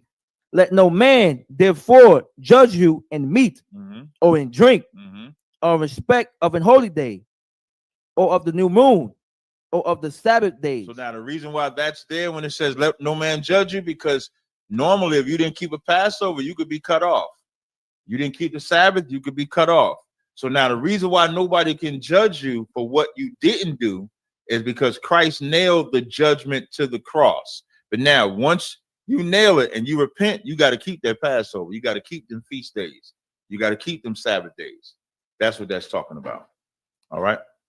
I'll take the next question. Khan, a quick one. The brother asked, when it comes to marriage, is exchanging rings okay? If not, does Israel have any cultural thing to represent marriage? Yeah, I mean, rings, first of all, rings is not even ancient. Rings is something that when they wanted to make money in America, if somebody look up when they started incorporating rings, they didn't, that rings is like a new thing. And what I mean by new thing from American terms, as far as can you do it, if you want to have a ceremony of marriage, you can have a ceremony of marriage if you want to. The only ring on my finger is this shield. That's it. Just this shit. I'm not putting the ring on my finger. It's not pagan, sir. The ring thing, it's a finger. Yeah, it don't have to be on. Yeah, it don't have to be on this finger. But if you wanted to get your woman a gift because you want to get her a gift, that's not unlawful. You would have to look that up because it's just a ceremony. Like you can see, Jacob had a ceremony when he thought he was getting Rachel. He ended up getting Leah, but he didn't have a ceremony for Leah. So the ceremony and presents and gifts and stuff like that. If you want to buy your woman a ring, it's not unlawful to buy a ring. So it's but sitting there and talk about with this ring ID wear, that's what you talk about. That we wouldn't do. Yeah, we're not taking this off and saying with this ring, I promise the ring ain't shit. That ain't what I'm talking about. I'm just talking about if she says she want a ring and you want to get a ring because it's pretty, then you can get a ring because it's pretty. But the whole ceremony and giving her rings, and me personally, you shouldn't rush to do that. Just me, because when a woman wants the ring, you got to weigh that out in the spirit too. And I'm glad you said this, Shmawa, because spiritually, that woman that wants a wedding ring, she's still American. She's extremely American. Because they ain't nowhere in the Bible that they bought a ring. So the only reason you want the ring is because it's American. Now, it's jewelry, so the woman might say, no, I just want it because it look good. Well, we gonna get it 6 years from now or something, since all it is look good. Take this bracelet or something like that. Get us something different if it's just about something that look good. But you got to weigh it out in the spirit if you want to do it.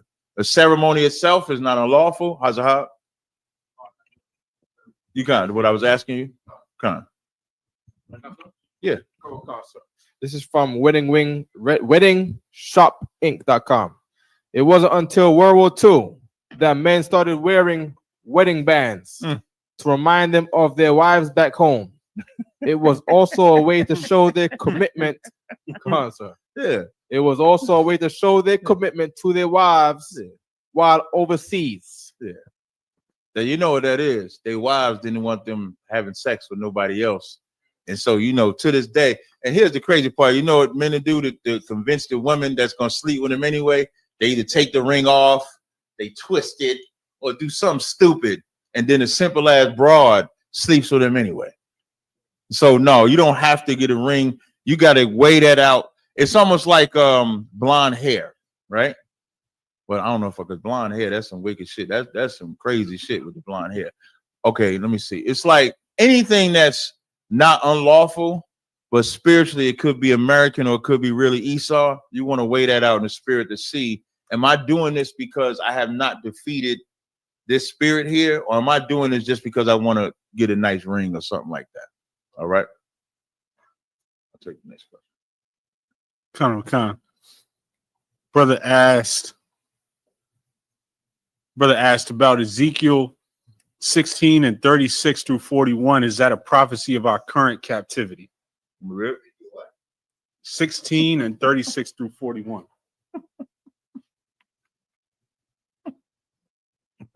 All right. Ezekiel chapter 16, verse 36. Thus said the Lord God, because thy filthiness was poured out, and thy nakedness discovered through thy whoredoms with thy lovers, and with all the idols of thy abomination, and by the blood of thy children which thou didst give unto them. This is Israel back then, and this is Israel now. Israel loves whoredom, whether it's the vagina they love, the rod they love, or the pagan worship they love, like them wedding rings we were just talking about. Because they love that, they will give up and give in to that. And every woman will fight for a reason to have a ring. Every brother will fight a reason. It was Palm Sunday was last week, right? Everybody will fight for a reason to have a palm. Everybody will fight for a reason to celebrate Christmas and say it's about the kids. So that's this captivity. That's before we get into captivity, because we get into captivity from doing this. All right. I'll take one more question, and I'm gonna try to finish all that. Go ahead. It's from Google AI. Got this from a couple websites. All right. The ancient Egyptians believed in the vena amoris, which is the vein of love on the fourth finger of the left hand. Wait, say that one more time.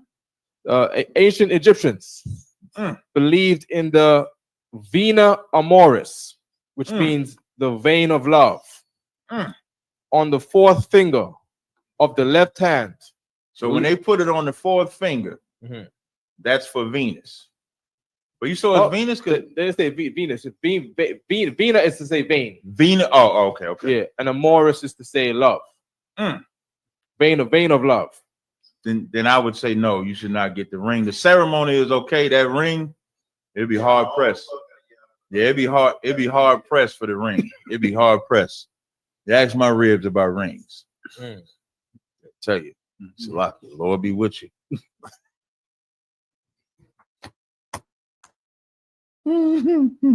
I'll take the next question. A brother asks, can you explain Galatians 3 and 19 through 25? Please, much respect. Galatians chapter 3, verse 19. Wherefore then serveth the law. It was added because of transgression. Till the seed should come to whom the promise was made. What does that mean? Wherefore then serveth the law. What does that mean, serveth the law? Read 18. Khan, verse 18. For if the inheritance be of the law, it is no more of promise. Slocky, read 17. Verse 17. And this I say, that the covenant that was confirmed before of God and Christ, the law, which was 430 years after, cannot disannul that it should make the promise of none effect. Now, what does that mean? What law is it talking about? Sis? No. Yatazar? If I may, sir, it's talking about the law that the Israelites broke, the law, statutes, and commandments of God. Not good enough. That's partly correct, but that's not good enough. Because in verse 18 it says, "For inheritance be by the law, it is of no more promise. But God gave it to Abraham by promise."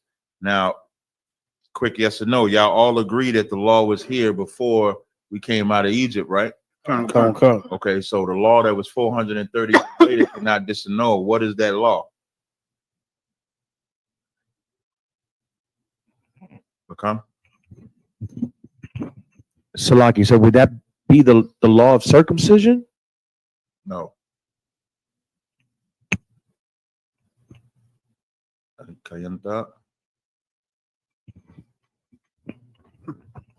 Slakia, the law of sacrifice? No, simpler than that. Y'all gotta notice it. That's it. No. It's just the punishments of the law. That's all. Punishments. Remember, so when it says, "For if the inheritance by law," it would be, I'm sorry. I want to show y'all a verse. I'm mad I did the music. When it talks about the law, right? If it became by law, did we break the law? Then would we have a covenant with God if it was based on the law? We would not. That's why he's saying read verse 18. Verse 18. For if the inheritance be of the law, it is no more of promise, but God gave it to Abraham by promise. Now read 19. Verse 19. Wherefore then serveth the law. It was added because of transgression. Are transgressions the law too? That's how you know that this law is talking about the punishments. So this law that was added, "Thou shalt not commit adultery," is a law. When you transgress it, now there's a punishment. So now what they were doing in Galatia, they were serving that. They wasn't actually, like in here, we serve not being adulterers. What they were doing back then is they were serving stoning the adulterer. It wasn't about teaching you how to not lust after this woman. It was only, "I'm gonna punish you or kill you if you sleep with this woman." But there was never a blueprint to stop lusting after a woman. Never a blueprint to stop cheating on your man or committing adultery with a man. It was never a blueprint on how to stop serving idols. It was only, if you break it, I'm gonna punish you. That's what Paul is talking about here. So when it says by transgressions, read the rest of it. Khan. Till the seed should come to whom the promise was made. Because without that promise from Abraham, Christ could not come here. That's the point that Paul is saying. What Paul is saying is that if it was based on the law, which we broke back in Jeremiah, Christ could not come here and redeem us because we broke it. But because of the promise that God made, no different than the promise that God made with David about Christ sitting on the throne. Christ kept, the Most High kept that promise because the throne that Christ sits on is David's throne. So the same way he kept that promise, he kept this promise with the children of Israel because of his promise to Abraham. So what he's saying is you can't punish people by the law and still retain God's grace of the old covenant. It's only through Christ that you can actually retain God's grace through the covenant. That's the point of that verse. If y'all need me to go further, we can go further, but don't say no and then get cut. So y'all need me to go further? Come on, I knew somebody did. Keep going, brother. The water. And it was ordained by angels in the hand of a mediator. Go ahead. Verse 20. The mediator, of course, is talking about Christ. Go ahead. Now a mediator is not Witness. Mhm. You can see that, and I think in Hebrews, the first chapter, you can read that. Go ahead. Verse 20. Now a mediator is not a mediator of one, but God is one. Keep going. Verse 21. Is the law then against the promises of God? God forbid. Now, that's how you know that that's talking about keeping the law. And you got, when you reading Paul's letters, always remember the word law is always going to be either keeping the commandments or punishing somebody for breaking the commandments. And you got to know the difference when you're reading it. So now it says, is the law then against the promises of God? God forbid. Keep going. For if there had been a law given which could have given life, verily righteousness should have been by the law. Now, who can break that down and impress me? Go ahead, Yapazar. Go ahead. If I may, sir, what it's saying here is that, what verse was that?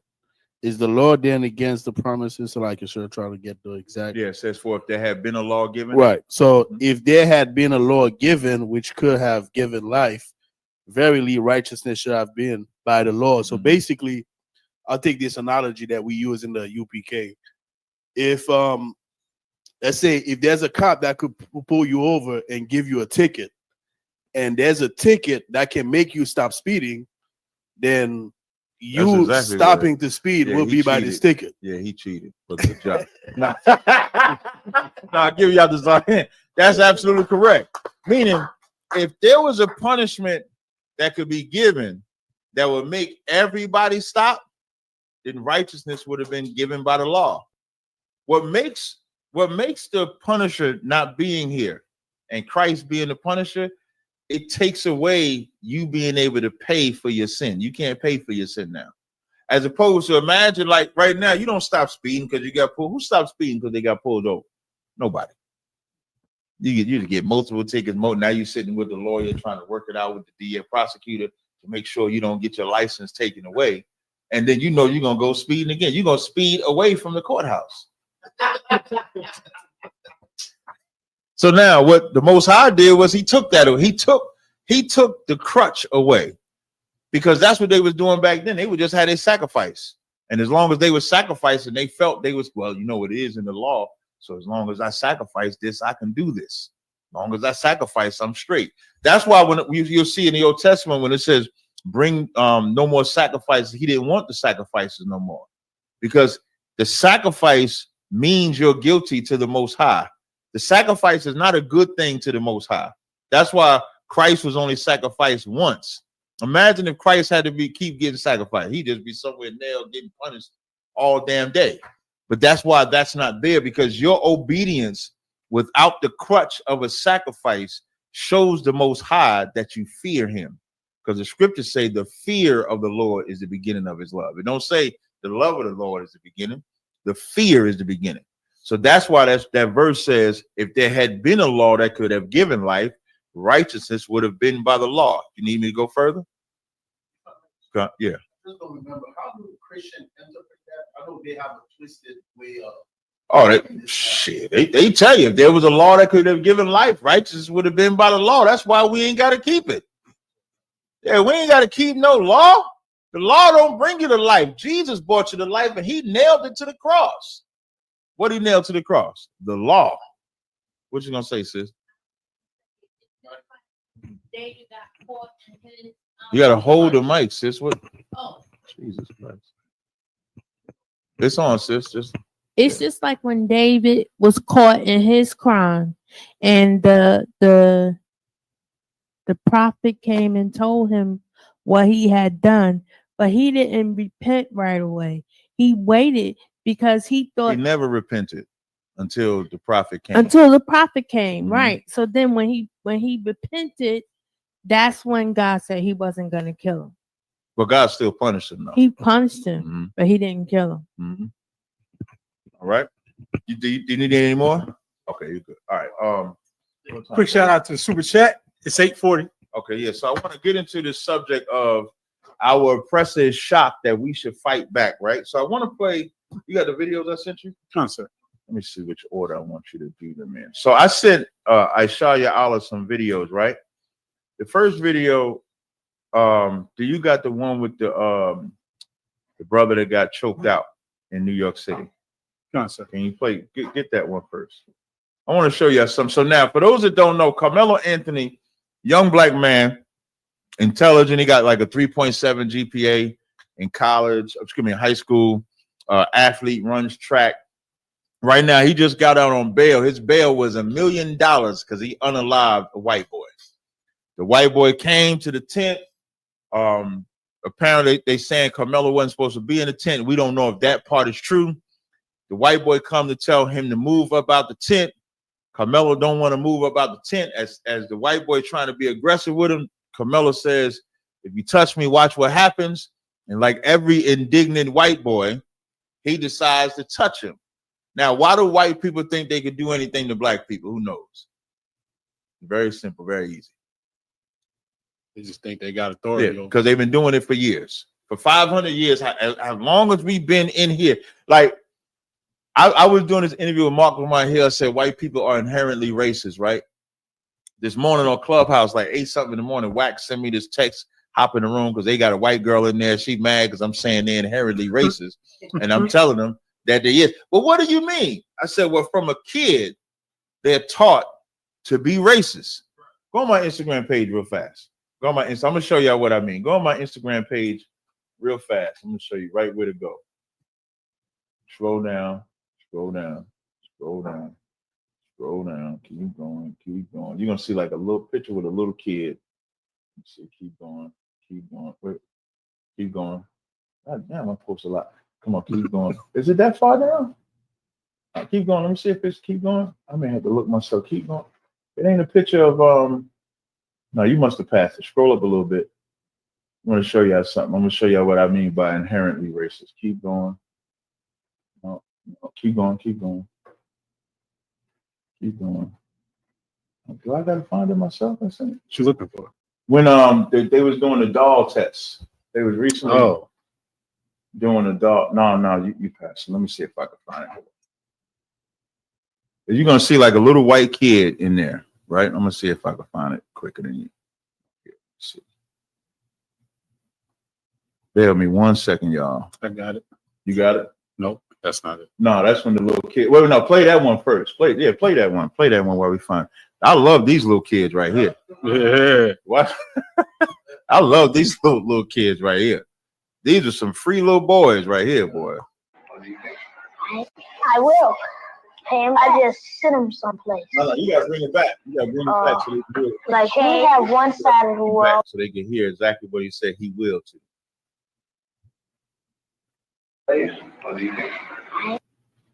So they asking him would he enslave white people? That's what they asking him. Go ahead and play it. Make white people slaves? What do you think? I will. Him, I just sent him someplace. Like he have one side of the world and they had the other side, but just let them have a little piece of it. They say we build a big brick wall and say the same thing. What's that? That they have a little side and we build a big wall so they can never get over, and we have a big side. Why would you do that? And the other end of it. So they won't get on our side. I mean, you think they just mess up or what? They'd be trapped if they try to get over, we'll shoot them. Well, why would you do that? I mean, you think they deserve that? They deserve it, yep. Why? Because they killed some of us, they chained some of us, they whipped some of us, and they stabbed some of us, they shot some of us. Now, them are some good kids. Get them kids in here. Damn right.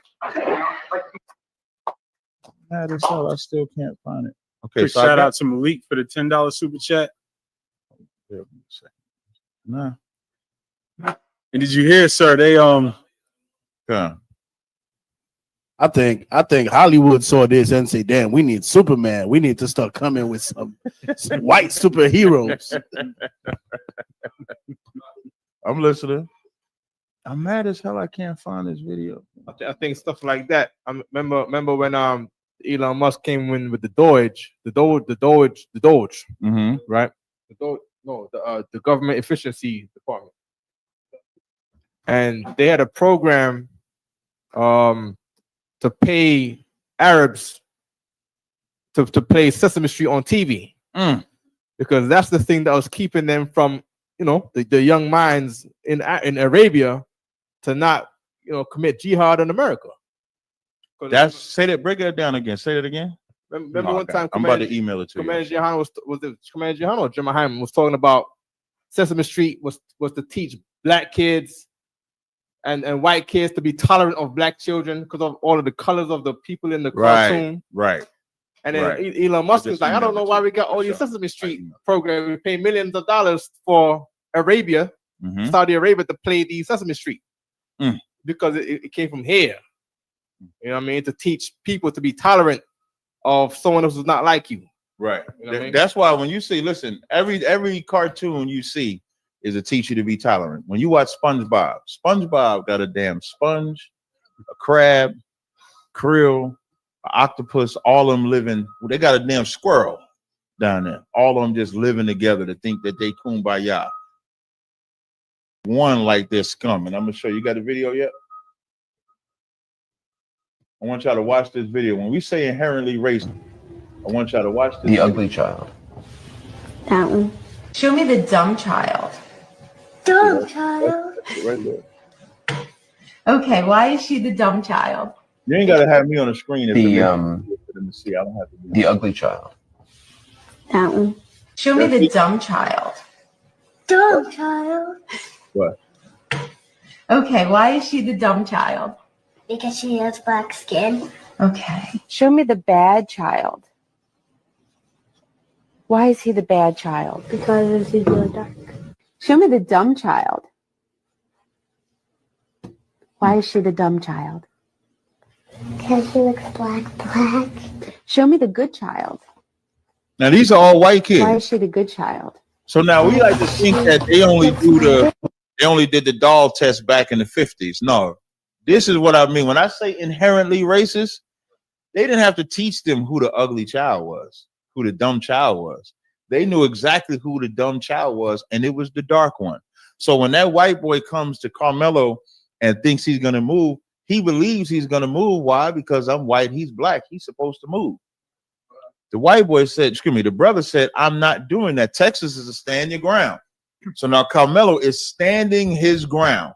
When he puts his hand on him, and for those that don't know, verbal assault is justifiable means for stand your ground, because you can't measure somebody's fear based off of that. So even though it's not aggressive, like I'm gonna kill you or something like that, any verbal assault that brings about fear, you can make it self-defense. That's why even when they caught him, they asked, but they didn't catch him. He stayed there. And that's another thing to think about with this brother. He stayed after he stabbed him.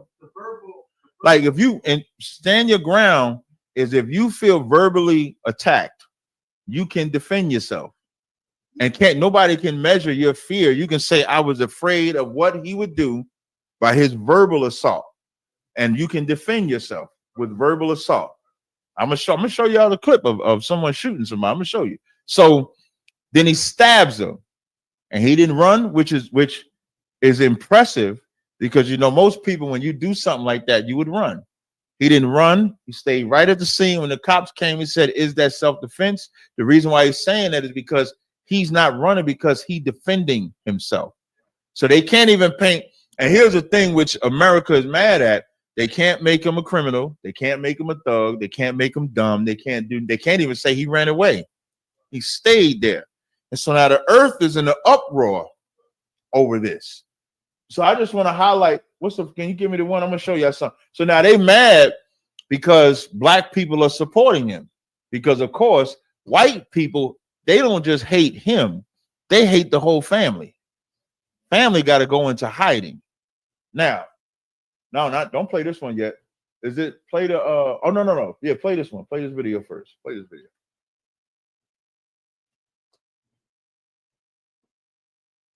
Put a threatening passenger in a chokehold on a New York subway has been acquitted in the man's death. This is Denny. 26-year-old Daniel Penny was cleared of choking this man to death, a black man to death. Okay? criminally negligent homicide charges in the 2023 death. Now, because of the writing, y'all probably can't see. He's got this brother in a truck. Now, he's not a police officer. He's not a security guard. He's not none of that. New York don't have stand your ground rules. That guy in the subway station, I think he imitated Michael Jackson or something like that. He didn't do nothing to him, but yet he choked him to death and was acquitted. Now, who knows what his reward was for doing that? Who knows? Yeah, his reward. Not you. Nope, you can't answer. I don't know. What? No, I don't know. I don't know if I want you to answer. Sis. Freedom, yes, that's his reward. What else? You know, Kayana thought? Let me see if Kayana thought. It's like it, sir. The president brought him to a college game. We got it. Now he choked this brother to death. Right? A black man to death. He had no right to choke him. He got acquitted. You got acquitted with Trump. With Trump. Yeah. But let's can you play it? That he believes Daniels is a good guy and that he hopes he's able to have some fun at this game and appreciate. He said Daniels. His courage. Now, why do y'all think he's a good guy? Why do y'all think he said Daniels is a good guy? Because Daniels unalived a black man. Daniels got away with it, where the vice president and the president says Daniels is a good guy. New York's mob district attorney tried to ruin his life for having a backbone of unaliving a brother that was in a train that did not have a weapon, that did not have anything. So when they try to make it seem like we're wrong for standing with Carmelo because he defended himself in a state that allows you to defend yourself. What Daniels did is not in a state that allowed you to defend yourself, and he wasn't even being attacked by this brother. What's the next one you got? Yeah, God. He's able to have fun. Appreciate how much his fellow citizens admires his courage. You know what his courage is? You know what that means? His fellow citizens, meaning y'all do the same thing to a black man. And if Carmelo does not stand up against that white boy, who knows what that white boy does to him? If Carmelo Anthony doesn't pull that knife out and defend himself, you know what the story would be? White boy beats up another black boy, and it would just be the norm. Because the norm, what's the shocking part to white people is that a black man actually defended himself against the white man's attacks. Because we will rather shoot 100 niggas before we would defend ourselves against one white boy. That's the norm. You know how gangster niggas, listen, that shit in California where you got to check in. When has the white boy ever had to check in? What white person flies into California and then got to check in with the gangs in California to be safe? He can't go to Roscoe. Wait, no, the white boy could go to Roscoe's and get chicken and waffles. A brother got to make a phone call so niggas don't kill him. So that's the norm in America. So white people know that too. White people look at a black, oh, I'm just going to do what I want to you. And that white boy thought he was going to do what he wanted to Carmelo Anthony, but not that day. Carmelo said, I'm going to defend myself this day. And he had every right to defend himself. What else you got? Lead detective Kyle Rittenhouse. Now, Kyle Rittenhouse walked outside with the AR-15 and shot black people. Now, he was found innocent too. Play it. videos that are now critical in the case. Now, this is him. Jurors shown never before. People, Kyle Rittenhouse wasn't in danger. He also wasn't a police officer. He wasn't in the army. He wasn't security. He wasn't nothing. He just a white boy walking through the black neighborhood and shot black people. And he was found not guilty too. He shot white people. Shot white people too? No, I don't care no, who he just white people. Oh, he's damn. I don't know if I feel bad about that. No. Video from another angle of the Rosenbaum shooting. But now he's allowed to walk through that city with a AR-15, shoot people. Now, Daniels, Rittenhouse, Zimmerman, the cop in Minnesota that unalived George Floyd, they all got millions of dollars, well, hundreds of thousands of dollars in support from white people. Nobody batted an eye. Carmelo was getting financial support from black people, and the earth is trembling because how dare you may set a precedence that black people don't want to get assaulted by white people no more. That's the big picture. The state of Texas, them country white folks is learning there might be some niggas that don't want to accept your assaults, that don't want to move just because you said move. Why do I have to move because a white man said move? Right. Now, let's say if he was like the security or something like that, where it's his job to make sure things are in a set order or a set way, then there's a professionalism where you got to obey whatever that security guard is paid to do. But some average white guy can't just tell you to move, and then you just got to move. He's a damn teenager like him. But because they have that dog complex, because they see his skin and say, well, I'm white, he's dark, I can tell him what to do. That's why he did it. He found out that day, Lacombe. So that kind of reminds me of the incident about what's the brother's name? Aubrey something, who he was shot and killed for jogging in the neighborhood. Mm-hmm. He did nothing else. There's nothing else. Somebody get me Psalms 13 and 2. The scriptures I want you to give me Psalms 13 and 2 and Psalm 73 and 6. And Psalm 73 and 6. Who has 73 and 6? You got that video I sent you with in Virginia? You get that video? In Virginia? Yeah, look at your email. It's a video I sent you. No, not that. Never left. I thought I sent you. I didn't send it to you. Salaki, which one you wanted first? I thought I sent it to you, Salaki. Psalm 73 and 6. 73 and 6. I thought I sent it to you. Let me check. The book of Psalms, chapter 73. Don't read it yet. I don't want to check and see. I thought The only thing I got left is the Alabama Brawl. The who? The Montgomery. Just the Montgomery Brawl, that's it? Hold on.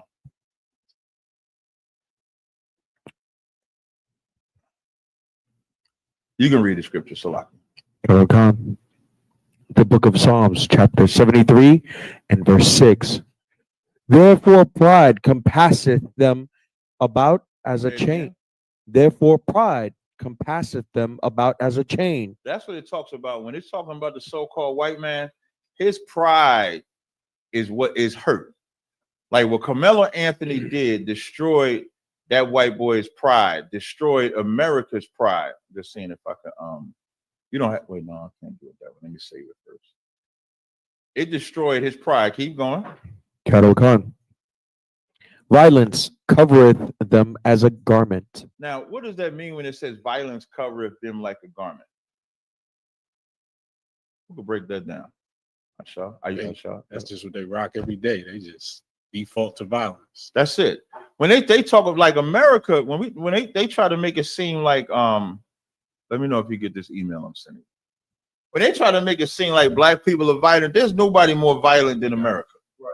There's nobody more violent than white people. White people wake up thinking unalive, and they're training their kids to shoot. When they get old, they shoot. I'm gonna show y'all this video from Virginia where you're gonna see that all they shoot. It says violence covereth them like a garment. That's their reputation. Take it off of Israel. You name me what country they don't go in with violence. What country that they've ever been into, that they've ever set up a military base and it hasn't been through violence or bloodshed. I gotta approve it, man. Oh, let me just approve this for the brother. Hold on. Approve this. Bear with me 1 second, y'all. I made sure real quick. All right, do you got it now? Good, I'm listening. We will be closing out the Feast of Unleavened Bread this Sunday, sundown, April 20th, sundown. We will be closing out the Feast of Unleavened Bread. All right. Right. Let me see if I can send it. Right. And everybody should be here in headquarters or whatever ISUPK school is near you to celebrate the closing of the feast with your family. Did you see, sir? You said the $1 million bail. They lowered the bail, and then they attacked all these Edomites attacked the judge that lowered the bail. Yeah, they doxed her. Yeah, they doxed her. With dox, for those that don't know what doxing is, meaning they reveal your address, Like even the Carmelo's family, they can't live where they living because the father can't work the job. They can't do none of that because he stood his ground and defended himself. Now, that fear that they going through, that's what y'all go through every day standing for this truth. You know, y'all on the FBI terrorist list, y'all on all of that. And these are all the things that we're going to all go through. But their shock can't be your awe to where you don't believe that you can stand your ground too. Because the opposite of standing your ground is dying. Carmelo might not be here if he does not stand his ground against him. It'd be another story. You know what the normal would be? Wait, before we play, you got it now? Can you play that video now?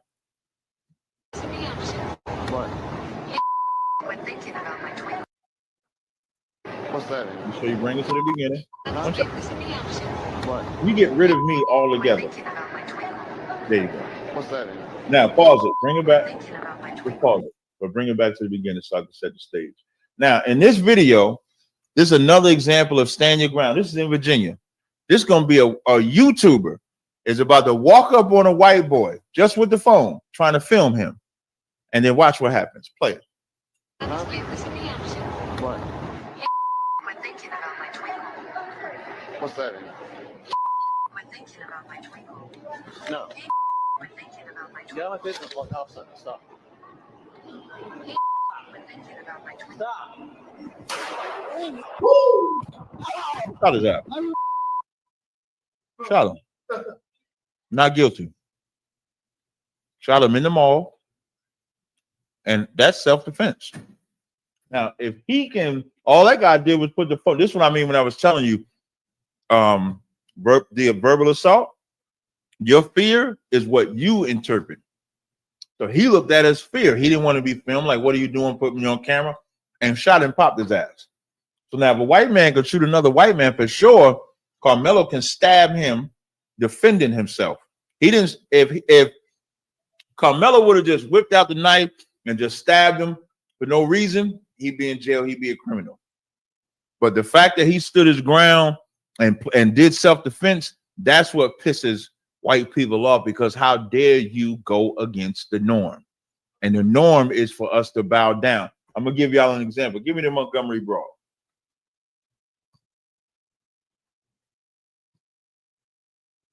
Play the Montgomery Brawl video. You could get rid of me when you play it. You could just make me as small as possible.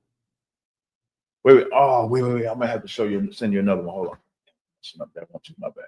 Hold on, I'm gonna send you another one. Hold on. Okay. Because the one I want to send you, Chicken. You want me to play this one while you look? No, I don't want you to play that one. Just bear with me a second. Where's the other scripture that I asked for?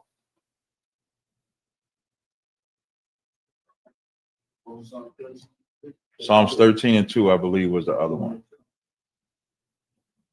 Whoever has that can read that for me, Bubba.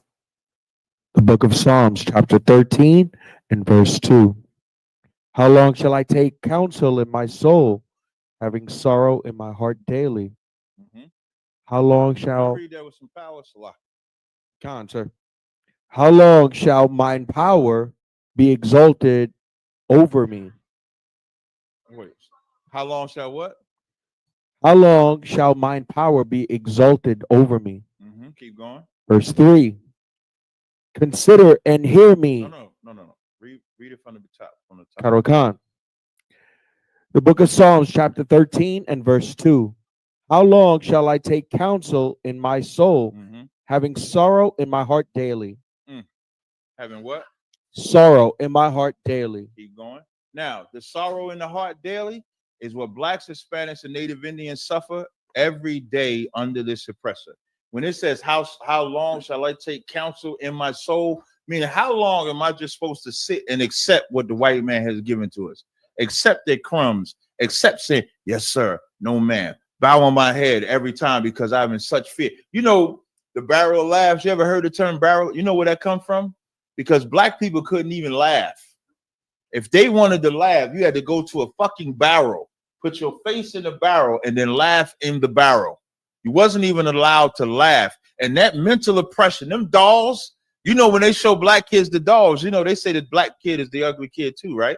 And the white kid is the beautiful kid too. So how long do I take counsel? How long do parents teach their kids to belittle themselves to white people? You ever notice mothers and fathers, when they're around the black kids and they're around other black kids, they can act as wild as they want. When they're around black families, they can act wild as they want. When they go to the supermarket and they're around white people, don't you notice they tell them to be quiet?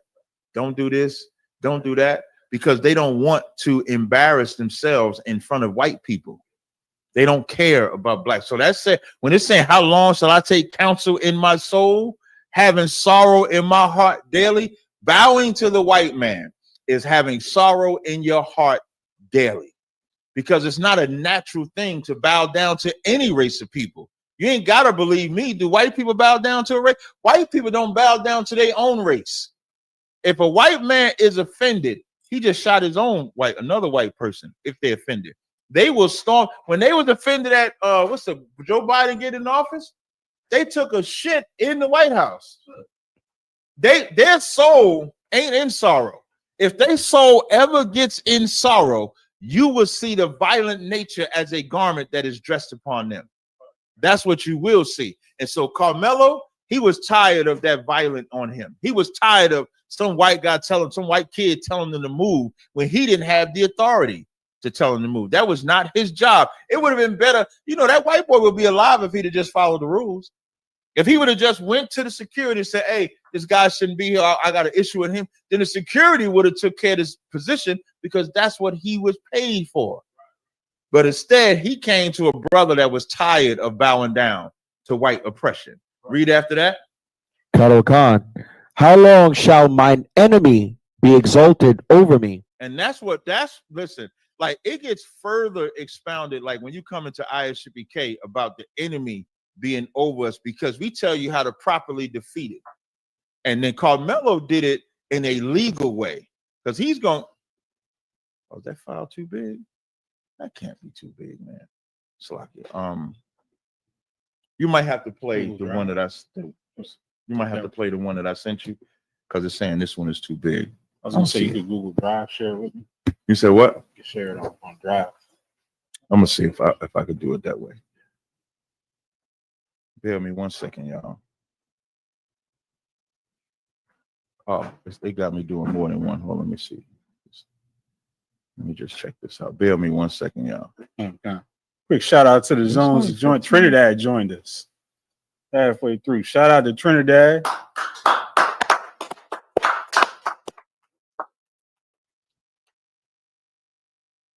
Come on, this can't be. This is not that big. Let me see. It might go through this time. Fuck yeah. No, it's not going through. You can just play the one that you got. So the Montgomery Brawl that I wanted to play, right? The only difference with this one is that this one had watch till the end on it. You ever see them videos where it says watch until the end? Now, why do y'all think when the Montgomery Brawl video played, it said watch until the end? Who knows why? Sis? That's true, but why did it say, why do you think it says watch to the end? Y'all, if I may, sir, to get the full context of what is actually happening.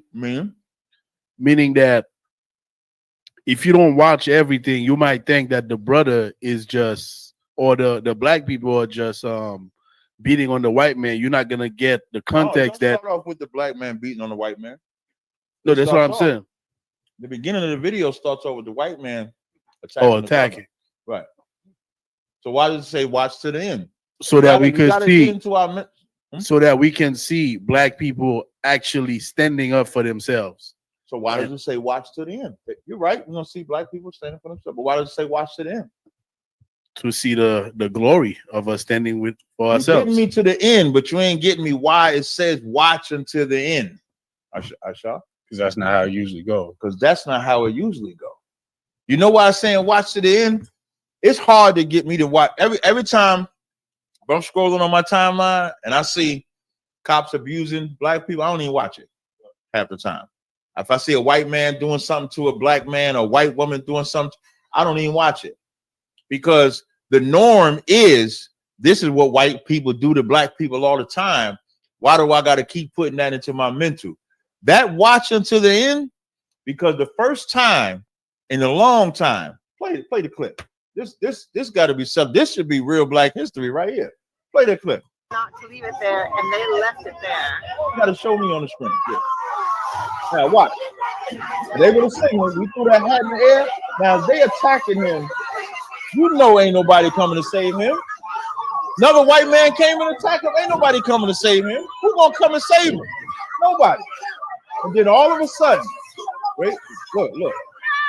Then all of a sudden, what happened? Niggas start coming out of nowhere, out of the woodwork, and run up on them. That's why it said watching to the end. Because if you don't remember the first 30 seconds, you just see white men beating up a black man. And that's the norm. You know, the shock heard around the world was black people beating the shit out of them. That's what this Carmelo Anthony case represents. The shock around the world is that a white man was not allowed to touch a black man without suffering the consequences. Not to leave it there, and they left it there. What everybody should learn is that you should never put your hands on somebody without accepting the consequences. And black man and woman, Hispanic man and woman, you have every right to defend yourself. With that, I pass the class to preaching officer.